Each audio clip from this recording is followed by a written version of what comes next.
Stay. In 1948, Bruce Thomas. Who's Bruce Thomas? Well, Who is Bruce Thomas? he's the bassist for Elvis Costello and the Attractions. He's And the actually, that was- bassist? He's yeah, the bassist for... Not the bassist, the Huh? bassist. Oh, the bass player. Yeah. The guy who plays the bass guitar. And there's prominent bass in that very song, Carrie. So good selection without even knowing it. See, I didn't even know it was just for the Attractions. You have to be careful when you pick because as Elvis Costello and the Attractions was a good chunk of his career, but not all of his career. He often played with different musicians. So Bruce was one of the attractions. Yes. He was an attraction. He was an attraction. Mm-hmm. Okay, got it. I think that might be could be very well be the first Elvis Costello song I ever heard. Was it on the first album? Might have been on I the don't remember. first record. But The first Elvis Costello song I ever heard was this. Yeah. And I didn't get to hear the whole song. why not? Because it was on Saturday Night Live, and Elvis was told, Oh, yeah. do not do radio. Mm-hmm. Well, no, I did get to hear the whole song. I've got this backwards. Do not do radio. Why can't I do radio? It's because it calls into contempt the people who make programming choices, and we own radio stations, and therefore NBC does not want you to perform radio. So he starts a different song on Saturday Night Live, gets about 20 or 30 seconds into it, and then he says, hold it, ladies and gentlemen, there's no reason to be playing that song. Let's do this one. And they go into radio. Oh. And he's never been asked back to SNL since. Still no. To this day. Yeah. Which I think Lorne needs to bury the hatchet and get Elvis on there. No, I think Elvis Costello, A, needs to learn how to follow the rules, and B, owes Lorne Michaels an apology. I mean, really. If Pump It he Up was on asked him, his second album, as was Radio on the second album. But I remember seeing that, and I couldn't figure out what was going on. But I liked that song, Radio.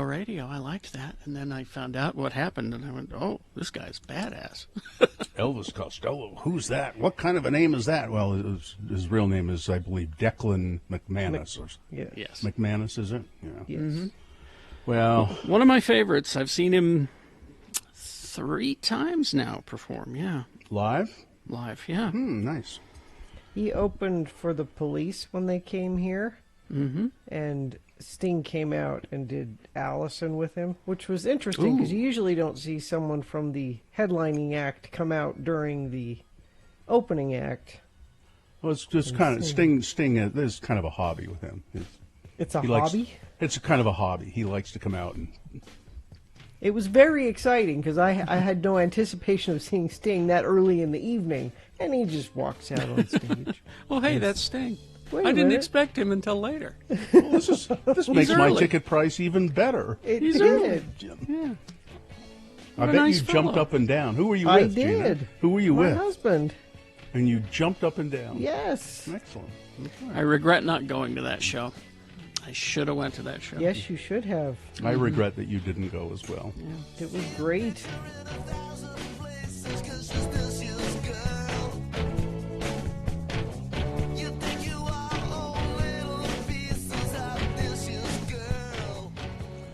Yeah, Elvis Costello. So how's it going? Everybody okay? All right. Yeah, it's You? yeah. I've been keeping my ear to the ground, kind of keeping my your ear eye to the on ground, things? keeping what an do you- eye on things. I What mean, do you I've been- hear? What do you hear, Rooster? Well, what I've What's the heard word on and the street? what I've been hearing, and I mean, I've heard people saying, and I don't know if it's true, but I've been hearing people are saying, and I've heard it's true that Donald Trump. Now, I've heard this from sources, so I'll have to look into it. That Donald Trump likes it when prostitutes urinate in rooms that he's in. Now, I don't know if that's true, but I've heard about it, so I'm just going to have to.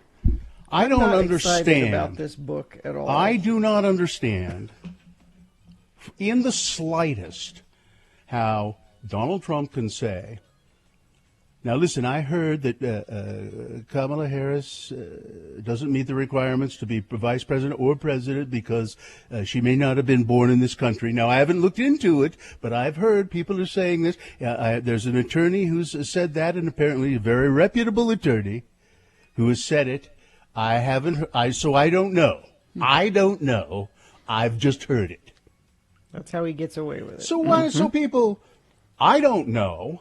I've just heard that Donald Trump likes golden showers. I don't know. Yeah, the person saying it seems very qualified. Yeah, he was the Very person, respected attorney. Very. Yeah. Now I don't know if it's true, but I have heard that. Yeah. I mean, I'm stunned. I'm of all these books coming out. I'm like, why couldn't you have done something when you were in a position to do something? Because now it's just a book, and you're going to make money on your book, and nothing's changed. Michael Cohen is a garbage person. Yes.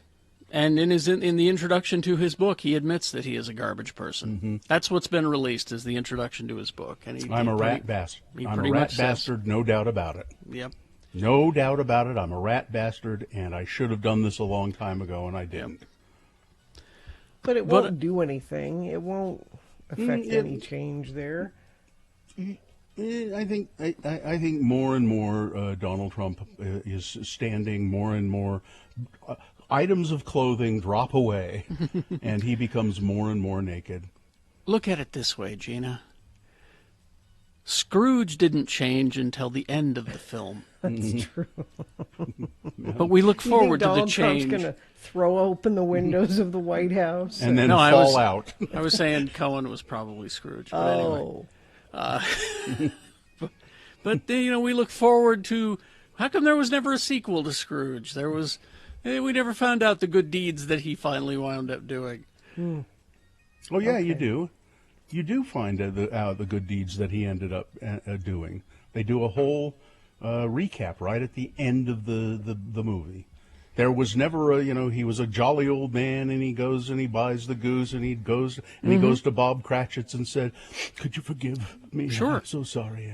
In the day or two following his change, but I want. What happened 10 years from then?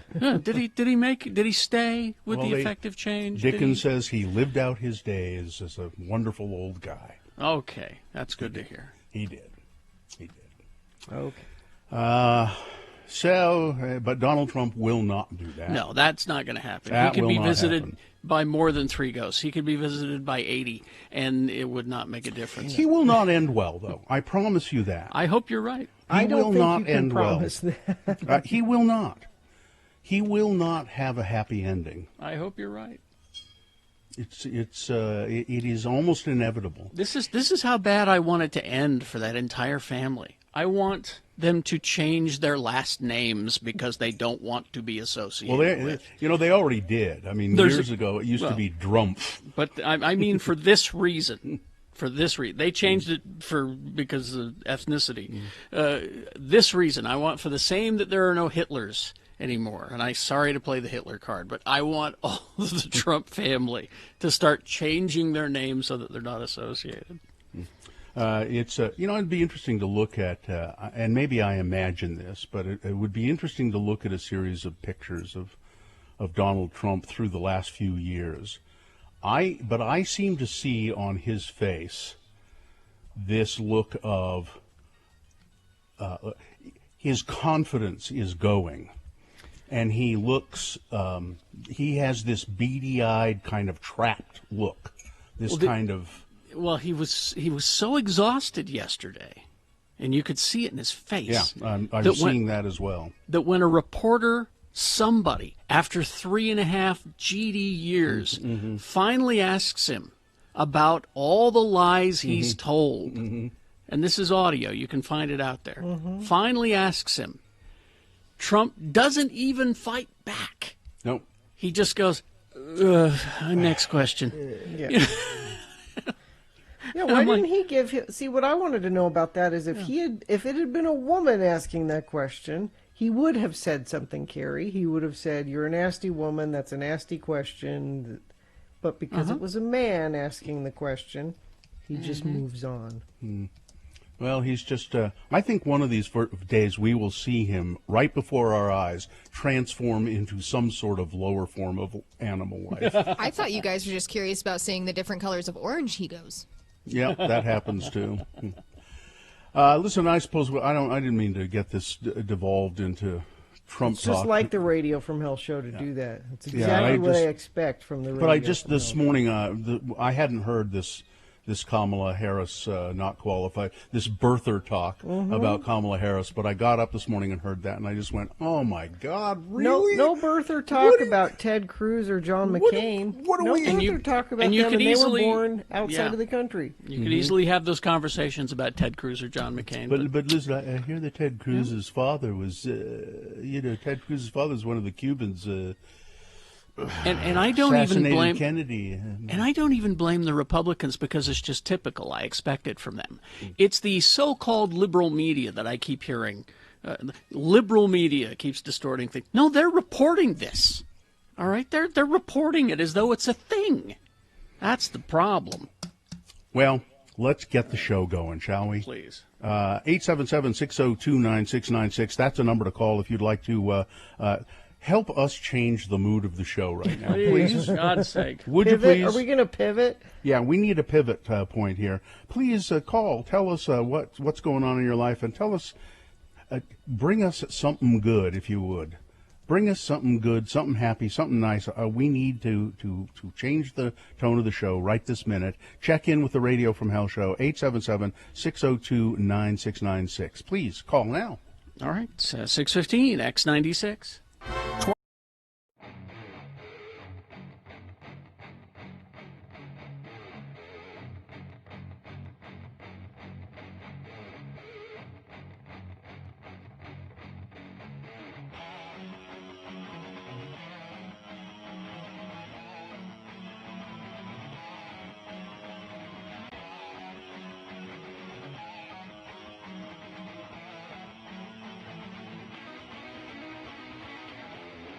It is the 23rd century. Humans have left the lowly confines of planet Earth and have set their destiny among the stars. While many things have changed, one constant remains: the need for young men to venture forth and do the work of the Lord. This is the day that keep up men's goodness with thanksgiving and answer the call of their general authorities and are embarking on a two-year mission to spread the gospel throughout the galaxy. This is the story of Space Invaders.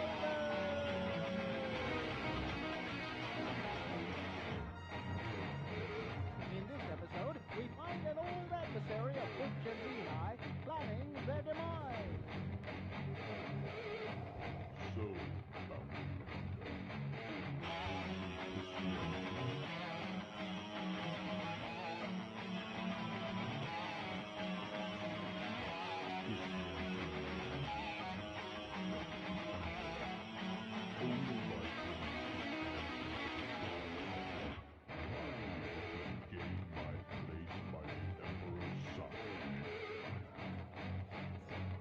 send him to that slug jump. I have arranged to have the enemies meet you on Vesta. There you can ambush them without anyone noticing.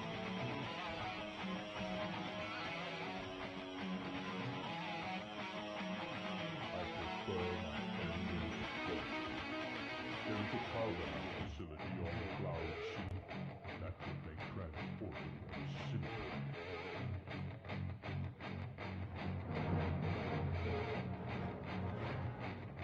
Here we are, but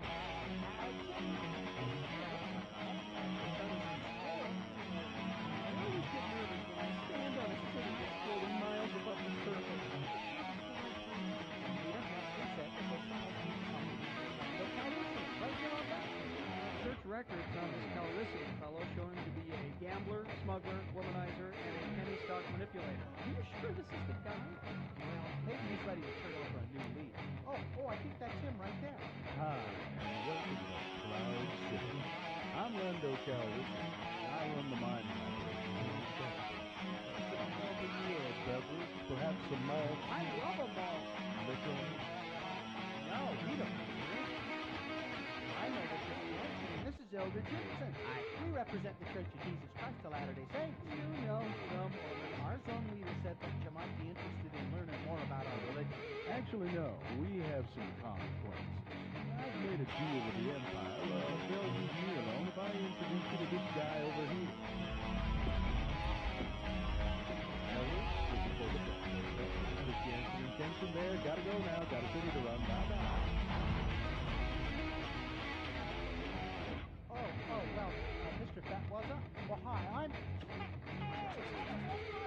Cool toy. I need to get me one of those. You can run more people if they could just tie them up first. Now, Butch, I don't think we would be allowed to fog shop to such a combo.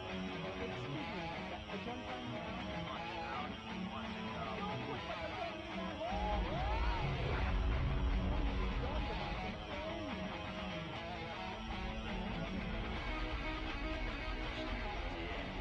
Jabba wants to see you die in person.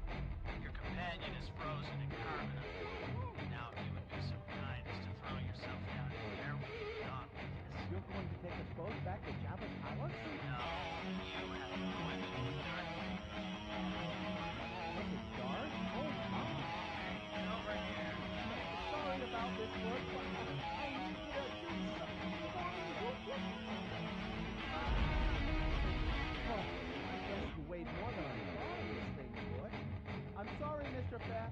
I hope my companion who's now frozen in carbonite wasn't too heavy. Oh, geez, what do I gotta do for him? I gotta go for some help. Never leave your companion. It is the first rule. You must never leave your companion. Obi-Wan! Come back, I need some help!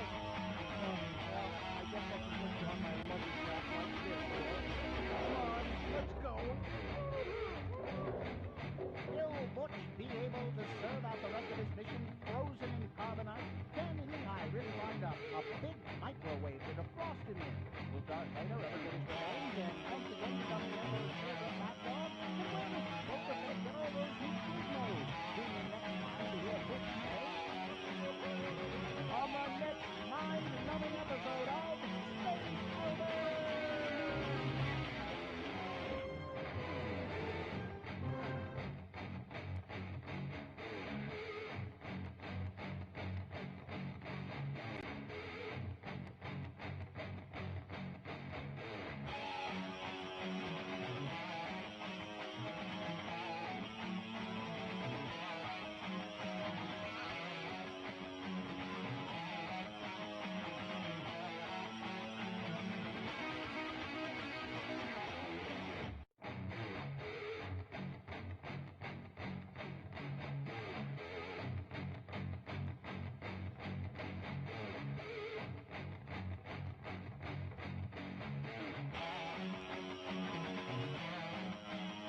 All right, 6:23. Let's get this over with.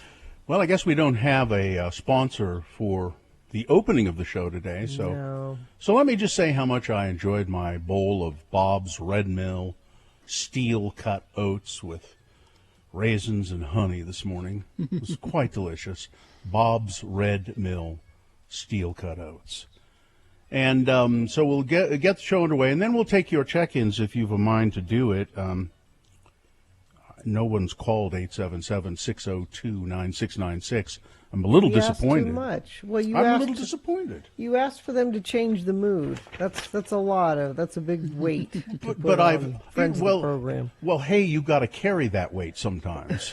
Boy, you got to carry that weight. It has to happen. But let's see what happens. We'll get you to check in at 877-602-9696. We'll tell you that the moon is a waning crescent moon. It's 23.7% of full. The moon will set today at 5:19 p.m. Today being Friday, that's a good thing.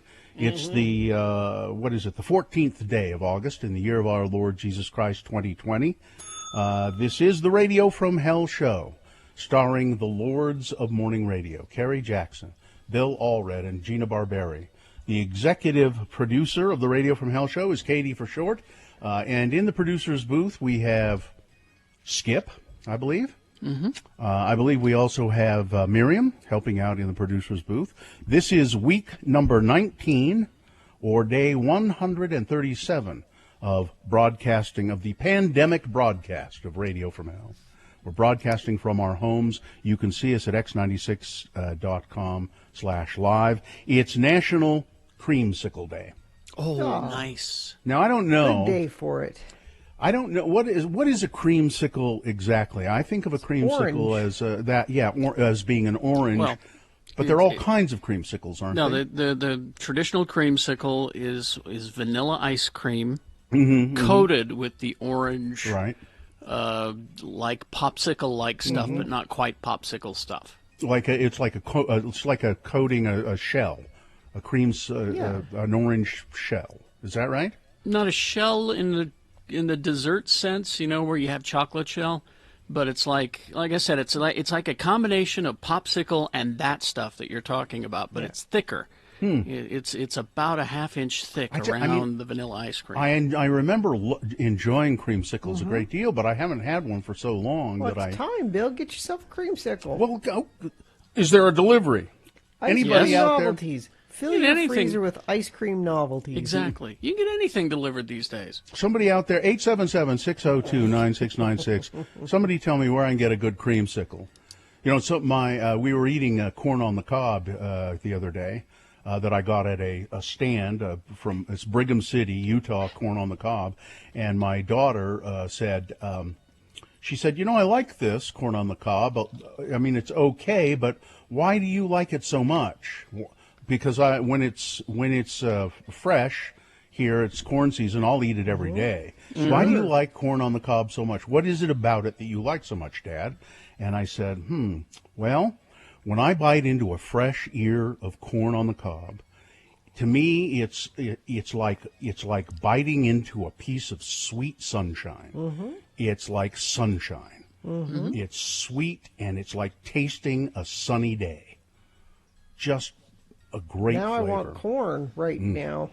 And I don't get it when people they say they like that. They want their corn to be the white corn. I like mostly yellow. If it has a little bit of the white, people want that. They want that salt and pepper corn. The white and yellow niblets mixed. I like mostly yellow. It's chewier. And it's more like eating sunshine. It's just delicious. Let's check in with Anthony. Hey, Anthony. Hey, how's it going? Good, Anthony. Morning. Where can I get a good creamsicle? Oh, I can't tell you. I don't know. I don't eat creamsicles that much. What? I am a big fan of those Mexican corn on the cob. Yeah. Cream and all that. Those are great. You guys like that? Yeah, where they put cream cheese and lime juice and chili powder and. Oh yeah, those are the best corn cobs for me. Yeah, those are delicious. But yeah, I just wanted to call in. This is my last day on my internship I listen to you guys every morning when I go into work, and it's been great. Thank you for broadcasting every day. What are you interning? I intern at a company called Setpoint. They do actually theme park rides for Disney and Universal Studios.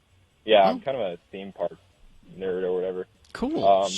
So yeah, will you go on to now work in the industry making theme park rides? I got to go back to school. That's what sucks. Oh, I got 2 semesters left at UVU. And then after that, hopefully they'll be able to hire me. I have worked for Disney before. I did a Walt Disney World internship down in Florida, and that was a lot of fun. But yeah, I'm a controls engineer. It's like an electrical engineer, pretty much. Oh, But yeah. okay. Cool. Okay. Great job. I hope it works out for you. All right, Anthony, good luck. Nope. Thanks, Anthony. We'll see you, Anthony. I don't know what that is, but we got to go. Got to go, Anthony. Gato is here. Gato. Hey, good morning, guys. Is it gato as in the cat? Yes, El Gato Negro, the black cat. Uh-huh. So, anyway, I just wanted to call and check in and give you guys an update from the last time I checked in. I had applied for a new position at my job, and I got the promotion. Oh, good. Congratulations. Excellent. Refresh our memory. What is that? So I applied for the lead compliance technician at my pharmacy, and so now I'm in that role. Lead compliance technician at the pharmacy. Yep. So I need some. I am involved with our standard operating procedures, our quality assurance, and making sure that we're compliant with all the state and federal laws. Well, that's excellent, and I assume it's a pay raise for you? Yes, yes. Yay! So, yeah. You Well, have we're- a big But, hey, binder thank you guys full for, of everything tabs, you do. don't you? I'm sorry, what was that? You have All a right. big binder full of tabs, don't you? Gato, we've got to run. Oh, there's Congratulations. many binders, but yeah, thank you guys. Thank you so much. Let's Congratulations. quickly go to Jennifer. Hi, Jennifer. Hello, good morning. Good morning. Morning. I just wanted to call in and say hello and how much I love you guys and how grateful I am that you're still on the radio through all of this and how much you honestly just helped me. Well, Oh, thanks, Thanks. Jennifer. We're glad to do it. I mean, Jennifer, I'm grateful that we're on the radio, too, because it means I'm still alive. Jennifer, thank you, know, so I'm much. usually sorry. No, I'm just saying you- thank you, and we've got to run. I'm terribly sorry. That's okay. Thanks. Have a great day. Have a Okay, good day. bye-bye. Thank you very much. Let's see, traffic, Gina, please. Yeah, you don't have to run so quickly because there's no traffic to tell you about, but maybe you have to. Jennifer, call back and give us some traffic if you have any, because nothing seems to be going on. 33986 is the text line if you'd like to send us something in. Like Cement Dave did, Bill. He said he'll bring you a box of creamsicles later today. He says they're hard sherbet. That's Yeah. what they are. Hard Yeah. sherbet. Yeah. All right. Thanks, Dave. All right, coming up after these, we've got Big Boy News and the beginning of the X-Poll. The question for the X-Poll, we got quite a lot of response for it when we were just kind of talking earlier in the week. Have you ever won a giveaway? You ever won a big prize of any kind? Yeah. What A have you major won? award. Yeah. Yeah. So that's coming up right after our news, so that'll be in about 20 minutes from now, so get ready for that. Also coming up later in the show, we're going to talk to a COVID survivor, so we can find out what that was like. All that and more on the way. Stand by. X96. The music starts at 10.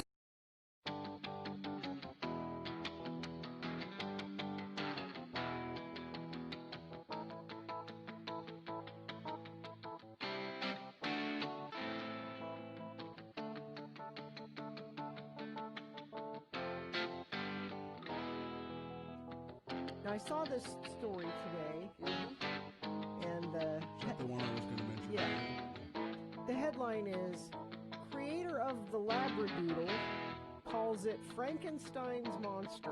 I'm sorry, this was my dog. His name was Tippy. Now, I know a Labradoodle. I know That is several. a lovely dog. I know several Labradoodles.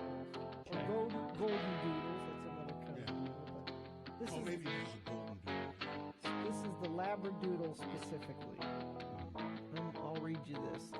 An Australian man who created the world's first Labradoodle says he regrets creating the popular hybrid breed, claiming in a recent interview that the majority of the dogs are, quote, either crazy or have hereditary problems. Wally Conran bred the first Labradoodle, a cross between a poodle and a Labrador retriever, in 1989 for a blind woman who couldn't have a guide dog because her husband was allergic to the dog hair. Oh, I see. Okay. Fast forward 3 decades, which I didn't realize had been around that long, but the Labradoodle's become one of the most popular mixed breed dogs in the world, a fact that doesn't sit so well with the man who made them. I opened Pandora's box and released the Frankenstein's monster, said Conran. He fears people are overbreeding the dog, creating versions of their own, including Groodles. What's that? Well, this says golden retrievers and poodles. I always thought that was I thought that's golden doodle. Golden doodle. Yeah. Okay, maybe it's Groodle. Golden doodle sounds better, but Spoodles. Spaniel poodle. Spaniel poodle. Spoodles. I find the biggest majority are crazy or have hereditary problems. I have met some damn nice Labradoodles, but they're few and far between. He spent 3 years trialing more than 30 poodles as guide dogs because their hair was hypoallergenic, but they didn't have the right temperament. They're damn cute dogs. They are. So I wish they would do one that tastes like cotton candy. But they're everywhere. They are. Well, and apparently we haven't known that they're crazy. Yeah. Well, the one I know, I don't know him well, but he belongs to Luba and Nome. His name is Leo because he looks like a lion. Is he? So I think he's a golden doodle. Maybe so. He's got floppy ears. I'm looking at pictures here. I don't know. They look sort of the same to me. But he's got that curly hair though. Well, that's the poodle. That's the oodle part of it. The oodle. That's why they do it. Is they don't shed, and usually poodles are good for people. I don't remember which one he is, but he's a very nice dog. But I want to say on the record that I don't go for the doodle. No doodle? No, I have a golden retriever. I have the old school dog. I don't cotton to the mixing of oodles and doodles. Are you a racist? No, you're a racist. This is misogynist. You're a misogynist. That's what you are. You don't believe in mixing of the races. I'm a goldist. Hannah says, Labradoodles are so hyper, they chew on everything. My friend's Labradoodle chewed up a medical pill bottle, and their cat ate the pills and died. See, they are crazy. Now, this Labradoodle, I guess he is, Leo, he does like to chew stuff, but they have plenty of chew toys there for him. And he's very well behaved. Ooh, I had a golden doodle, and it had a lot of health issues. I had to put it down in the end. So sad. And I think part of the problem is they're overbreeding them now because they're super and you can get the minis. Oh, see, now that's more my the mini. Yeah, Well, I like little dogs. Yeah. Playing God though. Yep.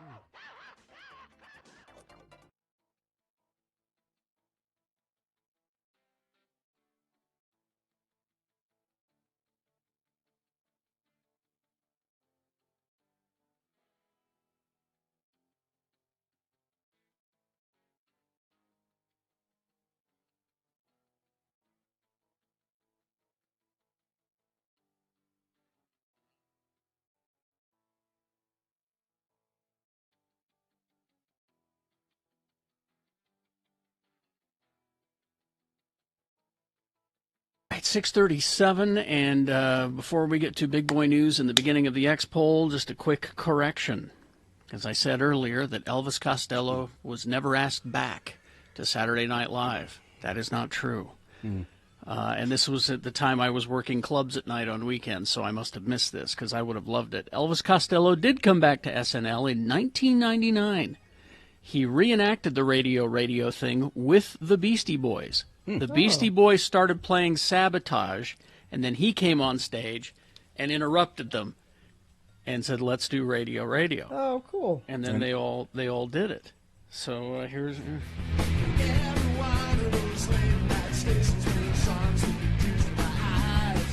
Oh, let me go back here.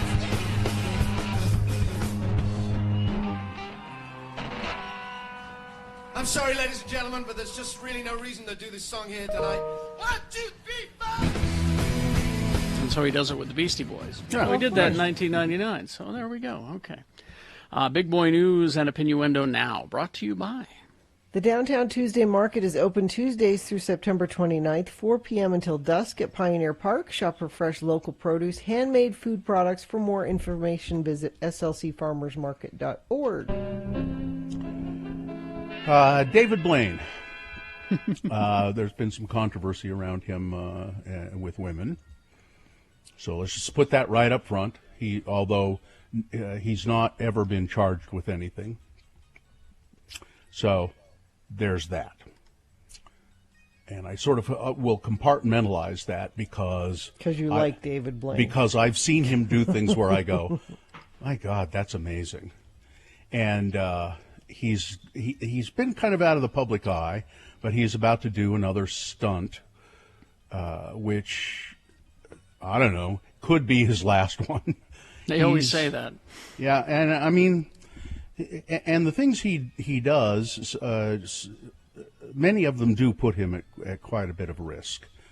This one, he's announced he's going to fly over New York City holding a bunch of helium-filled balloons.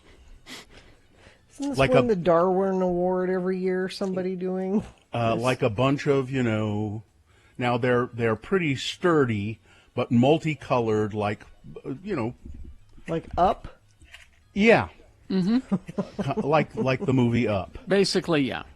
He will be, but he'll be just hanging on to them. Now, So not in a lawn chair? No. You really should have him tied to a lawn chair. He'll be hanging on to them with his head. Now, I think he'll be secured to them in certain ways that you won't see, but it's still pretty dangerous to be floating over New York City with a bunch of gaily colored helium-filled balloons.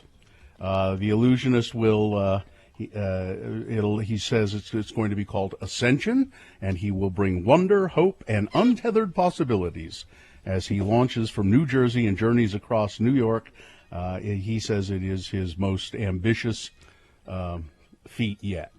I hope to bring whimsy to the world with my... he has a long list of stunts. He's had himself buried. I was bringing whimsy to the world when I was buried. The one that I thought was amazing that he did, and I don't remember how long he stood there, but I think it was in New York in Central Park, and he stood on top of this A pole. With a tiny, just on top of a tiny platform for hours and days, I believe it was. It was a day, at least a day. That took a lot of endurance and a lot of skill. The stunt stuff is what he gets all of his attention for, but what he's really good at is the up-close magic. He's really good at the street magic. And even though those specials were edited and trick photography and stuff, it's just the basic stuff that he does is just amazing. He's very good at close-up magic. And anyway. And then he's done a series of things with celebrities. And he'll do them on the phone with them, or they'll be in remote locations. And he'll do a trick, and they're not even in the same room with him. And he'll do things like mental illusion things with them, and they're not even in the same room. Look up the one with Harrison Ford. Because I bet Harrison's not having any of it. He's just so deadpan as it is. I mean, and Blaine does this great trick, and Harrison Ford is like, well, I'll be. I'm like, okay. Can we get anything out of you, Harrison? No, that's it. Never. That's what I got. I forget which actress it was. She does something with an actress, and he gets done. She goes, "Oh my, it's a good thing you don't have a religion because I'd follow you." My religion would bring whimsy. Dennis Quaid has adopted. Dennis Quaid has adopted a cat. Yes. It's a black cat that. The main reason he adopted the cat is the cat was a cat already had a name. The cat's name was Dennis Quaid. It was. He said I couldn't. I had to do it. It was off the wall. Is that we trick celebrities into adopting animals? Yeah. He says I'm out to save all of the Dennis Quaids of the world. Now this cat Dennis Quaid was married to a much younger cat, which he also adopted. No, that's not true. He said, there's no way this is real. Somebody's pranking me, he said. But no, in fact, this cat came to the Humane Society, and it was named Dennis Quaid. And the Humane Society alerted him about it, and he said, okay. He said, "This is a trick. I It's gotta a celebrity have one." trick. He said, "Thank you. You don't have one there named Randy, do you? Randy Quaid? Because he's not allowed to have pets. Because if you do, you can keep it." Yes, that's funny. So Donald Trump's plan to reopen the schools has. The title of this article in the New York Times is "How Trump's Push to Reopen Schools Has Backfired." In June, with the coronavirus crisis appearing to hit a lull in the United States, teachers and parents around the country began feeling optimistic about opening schools in the fall. Going back to the classroom seemed possible. Districts started to pull together plans, and then came the tweet, "Schools must open in the fall," President Trump declared on July 6th, without any plan from the White House or without any real plan. Well, as I recall, didn't this is not in the story, or maybe it is, but the Center for Disease Control put out a plan, and then they drew it back because it was too complete, and put out another plan that was... Trump said the rules were too stringent. It would have been impossible for schools to follow and too expensive. Too expensive to be safe. So some schools have started to go back. They started to go back at the end of July, and it's not gone well. And here in Utah, we are now really digging into it and starting to go back to school. Your daughter... now, is she staying home, or is she going into the classroom? No, so they've divided up their class, so she only goes 2 days a week. So it's only half the class, 2 days a week. So she goes Monday, Tuesday, everybody's online Wednesday, and then the other half goes Thursday, Friday. Everybody's doing it differently. Yeah. Schools that have tried to go back almost full time, they've then pulled back and closed down again. The notable one, of course, we've talked about already, Georgia. They had to shut down again. So the individual school districts coming up with their own plans. It's a mistake. I think, yeah. Because there are different districts do have different populations with different needs. That's true, but there should have been one overriding plan with different plans underneath it. Like, we're all going to do this basic thing. Now, if you're in an area of the state where this is the case, then here's what you do. If, different options maybe, but have it all planned out. Because it's not a different virus in every different school district. It's the same virus, and we all need the same rules.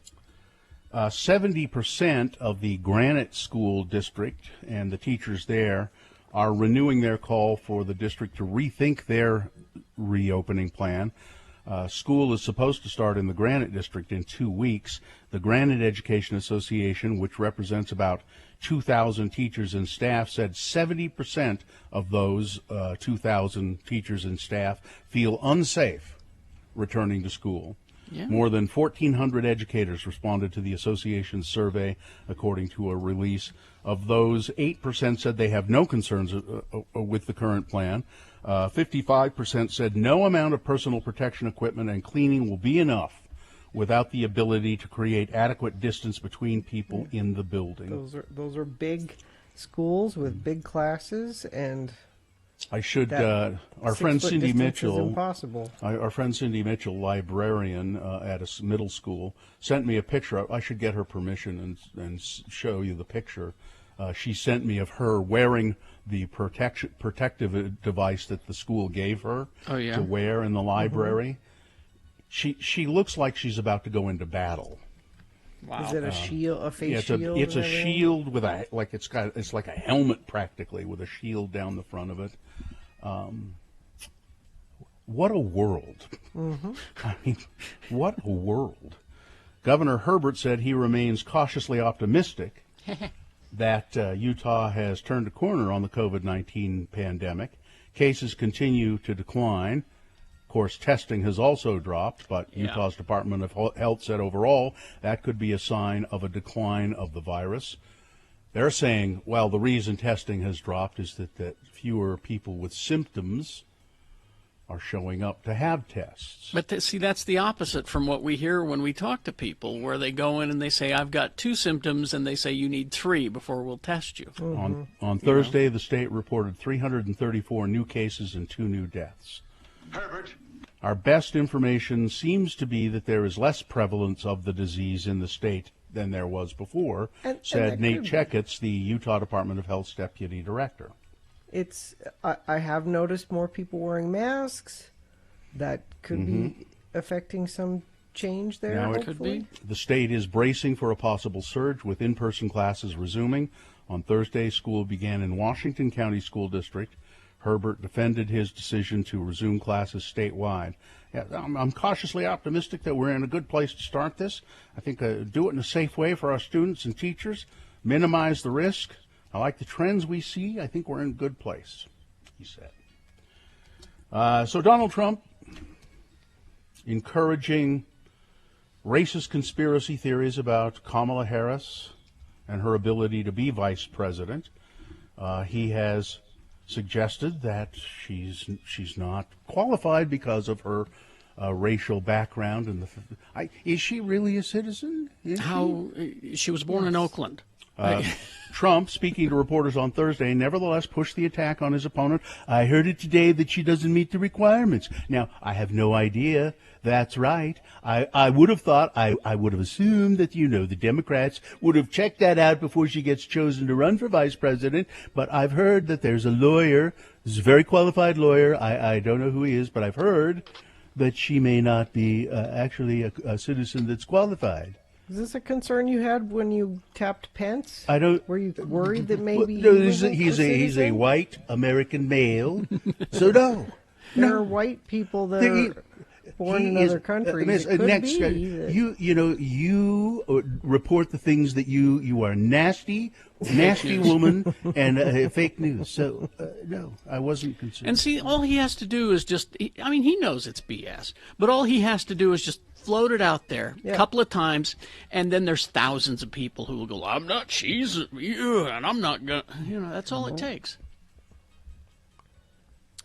Sports, weather, traffic. Jazz lost to the Spurs yesterday, 118-112. They start the playoffs on Monday against the Nuggets, which they will also lose, I'm sorry to say, but it's true. Hot and getting hotter, as if it hasn't been hot enough. Today actually will feel cool comparatively out of the next 7 days. 93 for a high today. We're going to be up above 100 starting over the weekend. And not if I have anything to say about it. No, it's not going to happen. Okay. Good speeds on all major freeways across the Wasatch Front. Earlier accidents are now gone. No delays. Enjoy your Friday commute. Let's hope it stays that way. If you see something, you can text it to us, 33986, like this lovely friend of the program did. We've got a free boot on the freeway, I-15 northbound near the center median, right at 90th South. Just one boot, though, so if you're in the market for one boot. It depends on whether it's a right foot or a left foot. Does not say, I'm afraid. Yeah. The best built trucks are National. They need your trade-in, and we'll give you $3,500 more for it, so you can drive home in a built truck from National. That's traffic. All right, time now for the X-Poll. Do we have a sponsor? 877? No, a sponsor, no. 877-602-9696. You ever won anything? Anything, if you've won something that's kind of, just kind of inconsequential, I guess we'd like to hear about that. Sure. Like I won, I think the only thing I can think of that I won of any consequences was a dress shirt. You from, won a shirt. I won a dress shirt. Not just a shirt, Gina. Oh, I'm It was sorry. a dress shirt. And I believe it was a Gant dress shirt.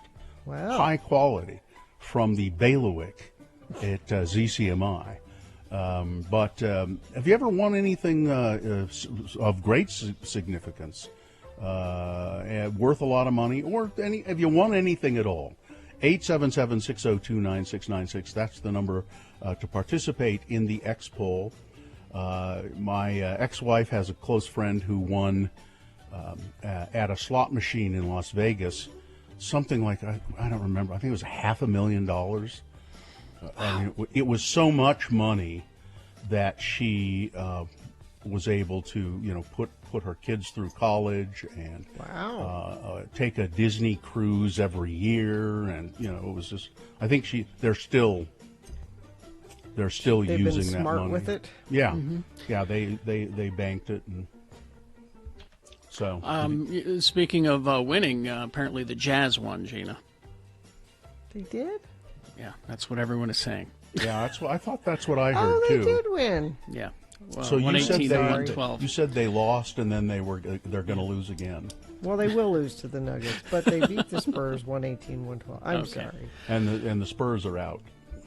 Gone. As far as winning things, never through like a contest have I won things. I mean, I've won, things that I've kind of earned. Mhm. Like we've won City Weekly Best of Radio Show, that kind of thing. No, that doesn't really count. So it's just out of the blue because I never really enter drawings. I don't gamble because I understand math a little bit. So I haven't won in Vegas. Yeah, the way I won that shirt was I entered a drawing. Mm-hmm. And there was there were various prizes being given away that day. I think the lowest thing you could win was a dress shirt, which is what I won. But well, we got a full bank of phones, and we will get to them right after these messages. The X poll is have you ever won a prize? So all you guys that are on hold, hang on, and we'll get right with you with the X poll right after these. KXRK Provo, X96.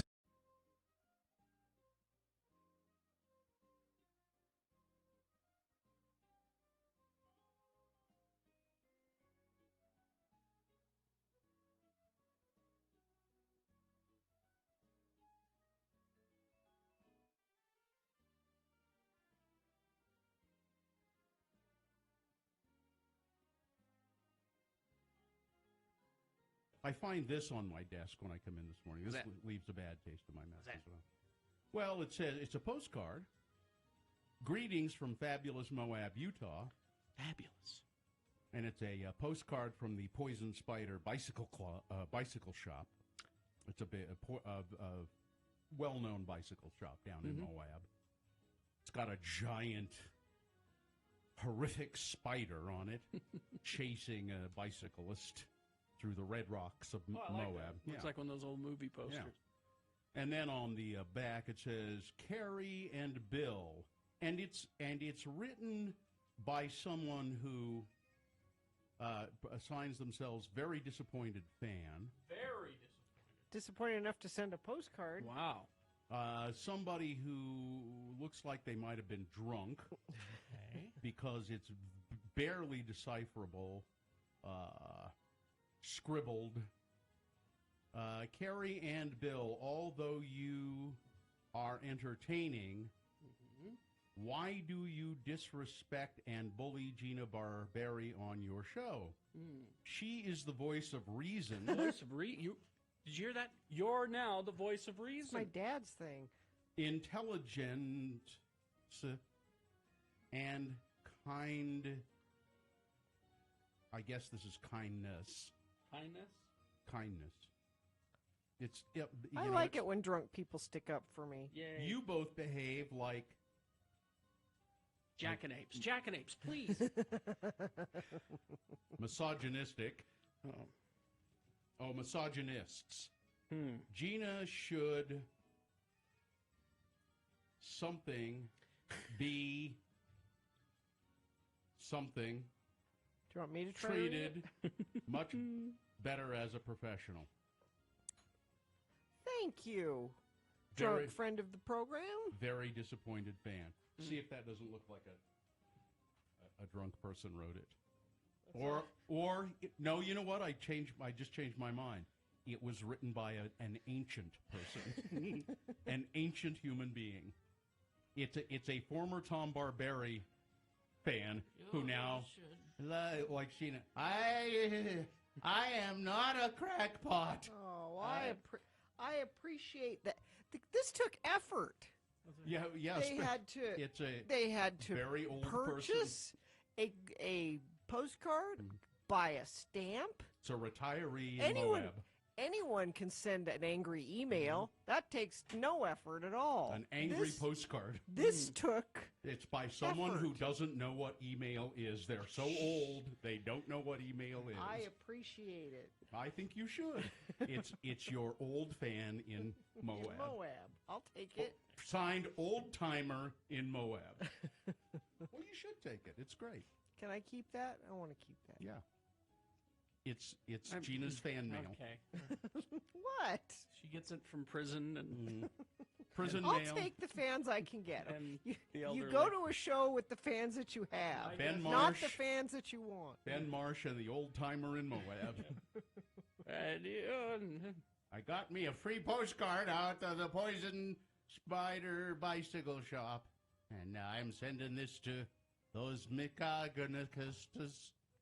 Another thing, I am very happy with this. You should be. I will tweet out a picture of my fan. Said, oh, Gina had a couple of glasses of wine and fired off some postcards, huh? right. Yeah, how do we know Moab. that didn't come from Moab? This isn't from Moab. It's a postcard that you got when you were bicycling before you married your husband in Moab. When you came back with chafing. That was just after I got married. That's I was pregnant and I didn't know. were. Oh yeah. Mm-hmm. That's right. That's right. You were trying to impress your husband. Yes. The one and only time you went biking with your husband. That was it. Do I recall? You got a new bike. You bought a bike. Yep. And that was the only time you rode that bike. Yeah. It doesn't. It's too big for me. Is it still? It's too big. I can't sit on it. My feet don't touch the ground when I sit on it. Then why did you buy a bike that was too big? I didn't. He bought it for me without me, Yeah. thinking I was a statuesque woman. So is it still hanging in the garage? Yes. Just another. Just waiting for his second wife? Yes. Just one more bit of evidence that he has no idea who you are. Excuse me. Still His waiting. third wife, yeah. It's hanging there waiting for his third wife. I'm Yeah. sorry, his third wife.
Okay, it is the X-Poll, 703. Let's continue the X-Poll. The question, simple one. You ever won something?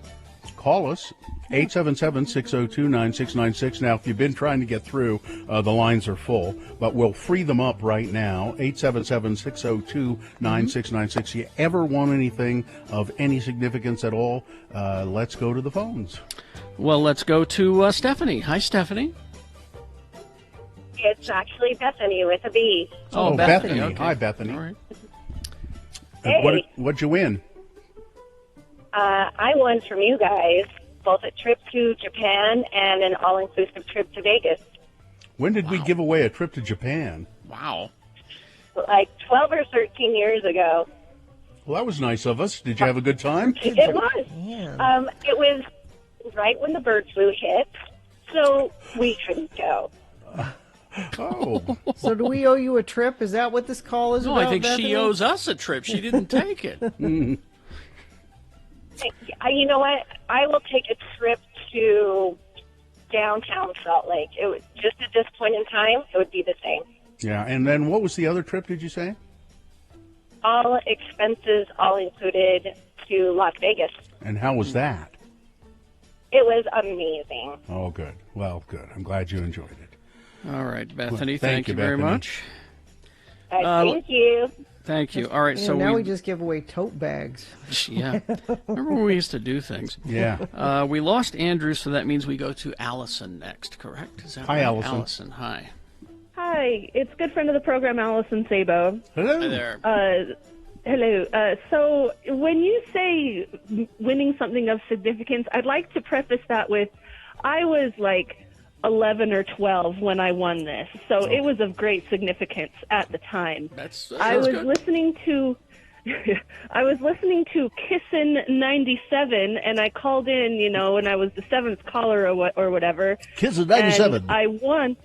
Exactly. And I won 2 tickets to a Buzz game, and they brought me, when I went to go pick up the tickets, they took me and my dad on a tour of the radio station, and when at the Buzz game, they announced my name. Wow. Wow. It was very a exciting. pretty big deal.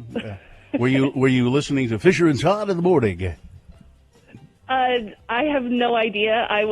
I didn't really connect who I was listening to. I just remember, they're giving away tickets. I'm going to call and see if I can win them. Well, I wish we had Buzz tickets to give you today, Allison, but unfortunately we do not. Well, I'm still waiting on you guys to open up so I can come pick up my tote bag. Yeah, and maybe Promise of a someday. tote But bag. but in the meantime, how about this, Allison? A little gift for you. Here we go. Kiss at 97, and caller number 9 right now. is going That's to right, get- Fisher. That's right, Todd. Caller number 9 right now is going to get tickets to the Buzz game. The Buzz game. Hey, would you like to see our office? It's right down the hall from the studio. Kiss at 97. I love the Oh, Buzz. you hit it. No, Bill, you walked over the Well, that's post. because You my hit partner it. wouldn't let me in. Well, I was finishing it. Thanks, Allison. We'll see you. Thank you, guys. All right, thank you, Allison. Let's go to, let me get the X-Poll music back, sorry. Let's go to Michael. Hi, Michael. Hi, Michael. Hey, how's it going? Good. Good. What'd Yeah, you win? I'm sorry? What did you win? In 1965, I won a Stingray bike Ooh, with a banana seat? with a banana seat. Okay. But there's more to the story. We had just moved from the racist side of Baton Rouge over to the new side of Baton Rouge. So let me tell you, it was bad. But so then we just bought 3 bikes at Sears, and so my dad said, "Well, can you take that bike and just put it towards the 3 bikes?" So I never really got it. That was awful of your dad. Wow. Well, you'd have to know my dad. No, I'm glad I don't know your dad. He well, took that. no, he meant well. He's just a little thrifty, but he was still a great man. But man, that one hurt because Yeah, I that'd have guess. been the coolest bike. I know. How did you win that cool because Stingray bikes, they were the coolest. Did it have the little streamers that came out of the handlebars? It too? had everything. It had everything. It had the handlebars, up. It was, we went to Sears to go buy those 3 bikes. And there's a little thing over there, and I went and put my name and everything on it and put it in. And one night at dinner, they called, and so then my dad made the deal. You know what they call those kind of handlebars, don't you? They're called ape hangers. Speed hangers? Ape hangers. Oh, ape hangers. Yeah. Okay. Those kind of handlebars that are up like that. Never heard that. Because it makes you like an ape, you know. They're ape hangers. Never heard that. Okay. Yeah. Interesting. All right, thank so you. See you later. All right, Good. let's. I'm hesitant to go to this next caller because of their name. This is 888 Speed Racer, if I heard correctly. Okay. Hi. Hi. That's Hi. correct. All Okay. right, Speed Racer, go ahead. Okay, so I used to do these mountain bike races, and after the race, everybody got a raffle ticket, and my whole family would do the race. My husband, both my daughters, and I. And so I would get 4 raffle tickets. Uh-huh. And everybody hated me because I always won the neat stuff. And one year I won a season pass to Solitude Ski Area. Nice. Very nice. Yeah, it was super fun. Mm-hmm. Did you? I assume you skied, so. Oh, yeah. Oh, Okay. I was thrilled. That's why I moved to Utah, to ski and ride mountain bikes. Well, good. You still do it? Yes, I Good. still do. Good. Thanks right. for calling us. So, Thank you very much. all right, thanks. Let's go to Kim. Kim is on the phone. Kim? Yes. Yeah, go ahead. Hi, Kim. Go What you ahead. win? In 1996, I entered a contest down in Provo, which was the first night. It was for New Year's Eve, and I actually won the Ford Aspire car. Oh. Well, now You not won a car. not just a lease, but the whole you got to keep the car. Yep, got to keep the car. It was the first time that they had done the celebration, and they did not have a limit on the amount of entries. Oh, really? 70 entries entered into it. Wow. Ah, nice. How long did you have the car? I had the car for about 145,000 miles until I killed it. Well, that's worth it. That's good. That's good. That Nice. That works. All Thank right. you. Thanks. Thank you. Well, this is a horrible story via text. What's that? I won a bunny at the Dubuque, Iowa County Fair. I built a hutch. I named it Fuzz Bucket. It was awesome until a neighbor shot it with a BB gun. Oh. Terrible story. Poor Fuzz Bucket. Let's go to Mason. Hi, Mason. Mason? Yes. Yeah, Hi. what'd you win, Go ahead. Mason? You called us. Oh, yeah. A few years ago, I won your guys' commercial competition. Won $1,000, and that was the coolest thing I've ever won. Did your commercial get played anywhere? I think it said it was going to be, but I don't remember seeing it. It seems like we had it play on like Channel 2, K-Jazz? 10 o'clock news or K-Jazz, one of those. I remember that contest, though, and I remember your commercial. It was very good. Yeah. Yeah, it was all in the desert, and yeah, I enjoyed making it. Yeah, It was fun. It was quite a good commercial. Thank Cool. you. Thanks. All right. Thank you. Let's see. I won a trip to Vegas, a 2-year lease on a car, and my wedding dress from a local TV station. Let's see. I won a couple of T-shirts from a local radio station a long time ago. Does herpes count? Play stupid games and win stupid prizes? I don't think that. No. As a child, I won a bicycle from the KJQ Christmas Wish Box. Oh. And a child winning a bicycle is about the most significant Yeah. prize that exists. That's nice. That is nice. Let's see. Travis the Pieman. My dad, brother, and I won thousands of dollars in Wendover in one trip. My dad rolled craps for 45 minutes without losing. Boy, that's doesn't happen often. Winning us each a few $100. On the way out, we dropped $100 in a slot machine and hit $5,000 jackpot. Jeez. We each went home with over $2,000 each. Wow, that just doesn't happen, man. Well, you know that woman that I told you about who won the huge jackpot on a slot machine? She's from Las Vegas, and she always gambles when she goes back there. So it paid off? And she pretty much routinely wins things. She seems to have some sort of knack for winning.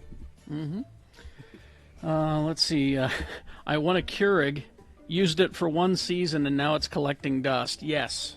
Mhm. Yes. It which should is- be. It should be. That is no way that to drink coffee. All right.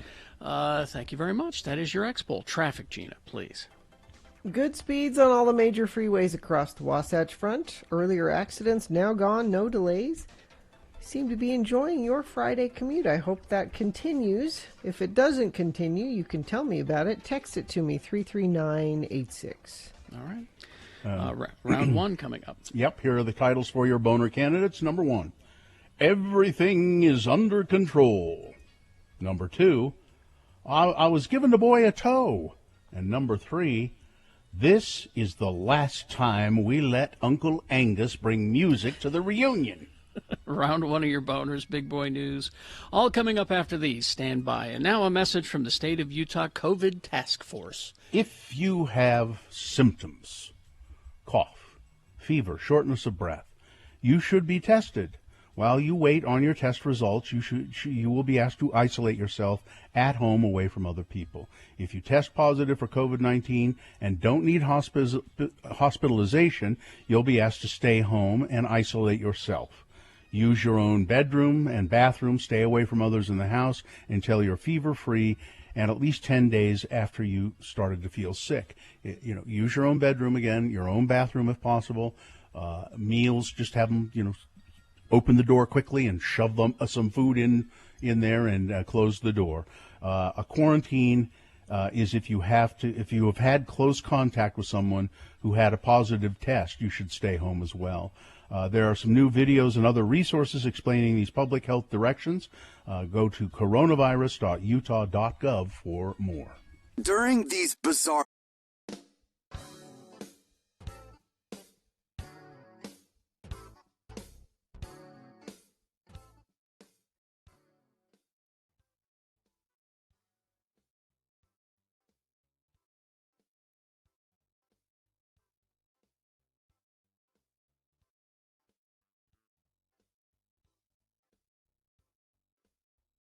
We got the rest of the potato chips. All right, now we've tried so we started with the cappuccino flavored Lay's potato chips. Which didn't knock us out, but we didn't hate, except for Gina. She I hated hated them. Now, And the wasabi. Now, they've had 4 new flavors, and people want to call them both. Wasabi. Bill tried the wasabi as well, Bill Frost. Yep, not hot. Good, not hot. Yeah. They're not hot. Now, tasty. But they're flavorful. Now, I've got the bag of cheddar, bacon, mac, and cheese here. And Gina said of the wasabi, "Oh, you got your winner right here." My guess is she won't even try the bacon, mac, and cheese. Yeah, I'm sure there's not actual cheese in it. No, there is. There is. I read the ingredients. There's like cheese powder or something. This is your winner. She won't even try them. No. I thought you didn't like cheese not because of the flavor, but because it's cheese. And this is it's a principle. No, I'm not gonna. And this is far enough You're removed gonna love it. You're from gonna love it. from cheese do it. that She has standards and principles. I have totally arbitrary rules. That's exactly. I think that's your winner. Now there's one more there. What's Yeah. that one? Mango salsa. Which Those are- somebody in the chat room said tasted like potpourri. Right. this isn't bad. Yeah. Maybe it actually is potpourri. Although if you eat a few of those, the bacon mac and cheese, they get kind of too salty. They're not bad. And here's the wavy mango salsa. Wavy mango salsa. Wavy because I like the idea of mango Yeah. salsa. No? No good. Potpourri? Too sweet? yeah, Let's see. too artificial. Am I right then, without even tasting the bacon mac and cheese, that the wasabi is the best? No, the bacon mac and cheese is better. Well, I think your winner is the bacon mac and cheese, because mainstream America will love that flavor. Let me see the wasabi again. No. Yeah, You potpourri. have those. I bought them. What do you Potpourri. mean no? Yeah, mango salsa is a hard sell. Yeah, that's no good. I don't like it. You can put it on the back of your toilet tank. Why would you? Yeah. Out of all of them, I would say the wasabi is the best flavor, but the winner is the bacon mac and cheese. America will vote for that one. Oh, yeah. By the mango way- salsa's weird. Yeah. By the way, you notice I'm sharing all of my chips. Girl who wouldn't give me a cookie last week. Mm-hmm. 4 cookies made for me with my name on them. A gift. Mm-hmm. Yeah. Was it Yes. 4 cookies that Yes. spelled out Gina? No, but my name was written on the box. Yeah, I know. It's different than you buying 4 bags of chips. It's not the same thing at all. I know. It would have been You a gift. could replace these chips at any moment It would have several been times over. It would have been a gift from your heart, which you were unwilling to make to someone who argued for equal wages for you. You can't drag that out. Yeah, why not? It was proposed. I can't even finish this one mango They're salsa. terrible. Yeah, they're not good. Actually, I like the wasabi. Okay, I like the bacon mac and cheese best. I had high hopes for the mango salsa one. If it actually tasted like mango salsa. Too much mango, not enough salsa. That's the problem. In a You couple got of your percentages off. In a couple of seconds, I'm going to try one of those dog biscuits. That you They're put very out good. For Ripley. They're peanut butter.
.com/live in our respective attics, basements, and bedrooms.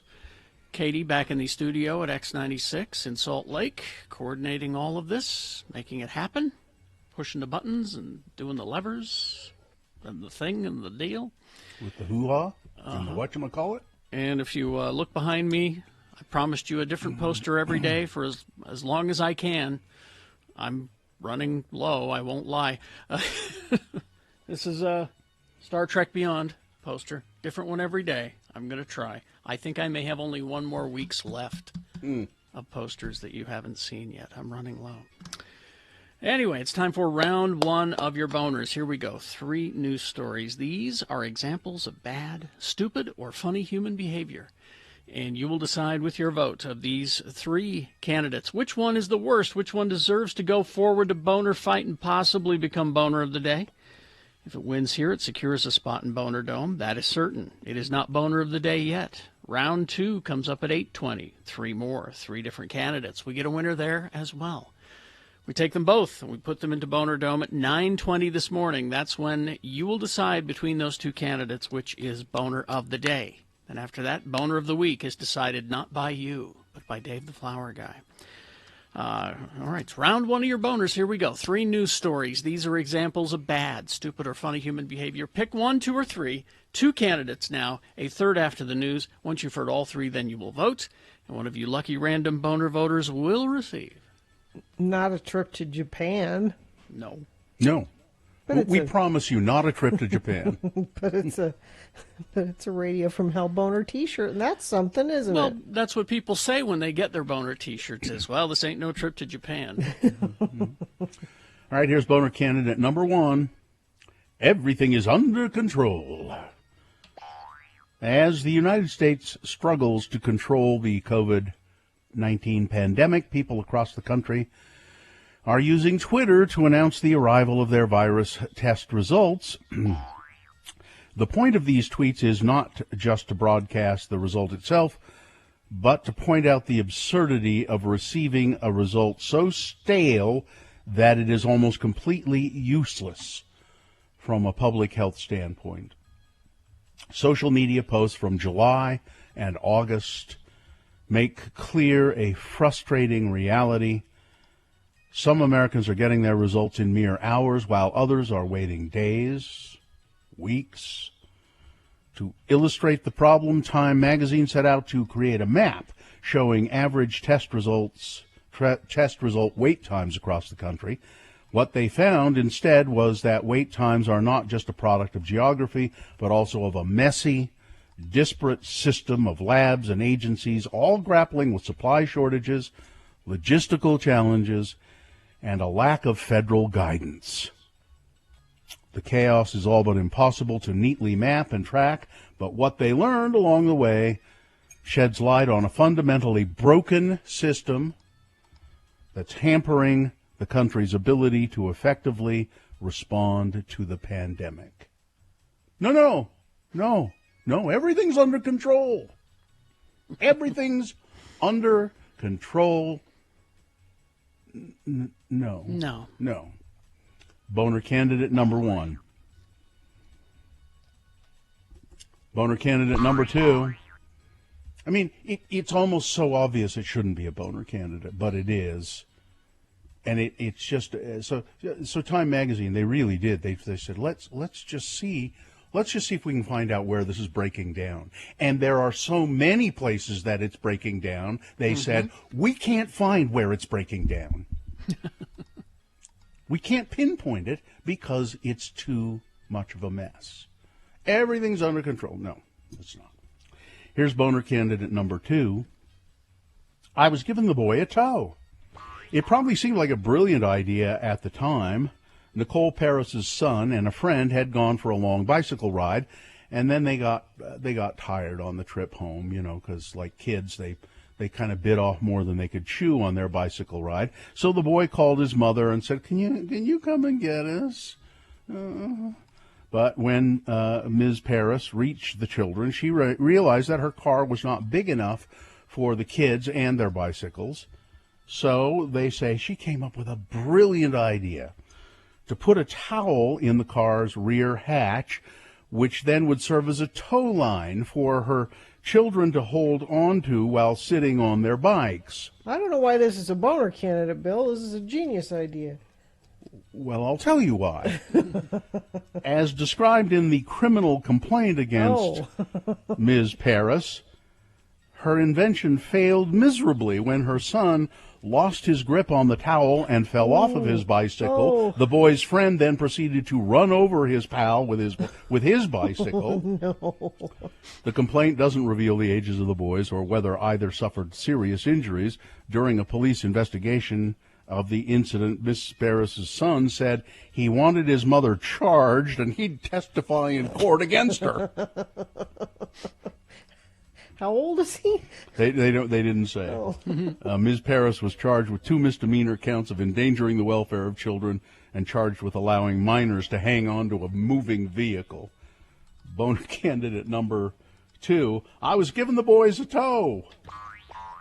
Coming up in a moment, boner candidate number 3. Well, this is the last time we let Uncle Angus bring music to the reunion. Boner candidate number 3 for round 1. Coming up after this, Big Boy News and Opinioendo, brought to you by Moochie's would like to thank their loyal customers for supporting their locally owned and operated stores. Moochie's is offering free delivery or pickup within designated areas. Call your local Moochie's to order.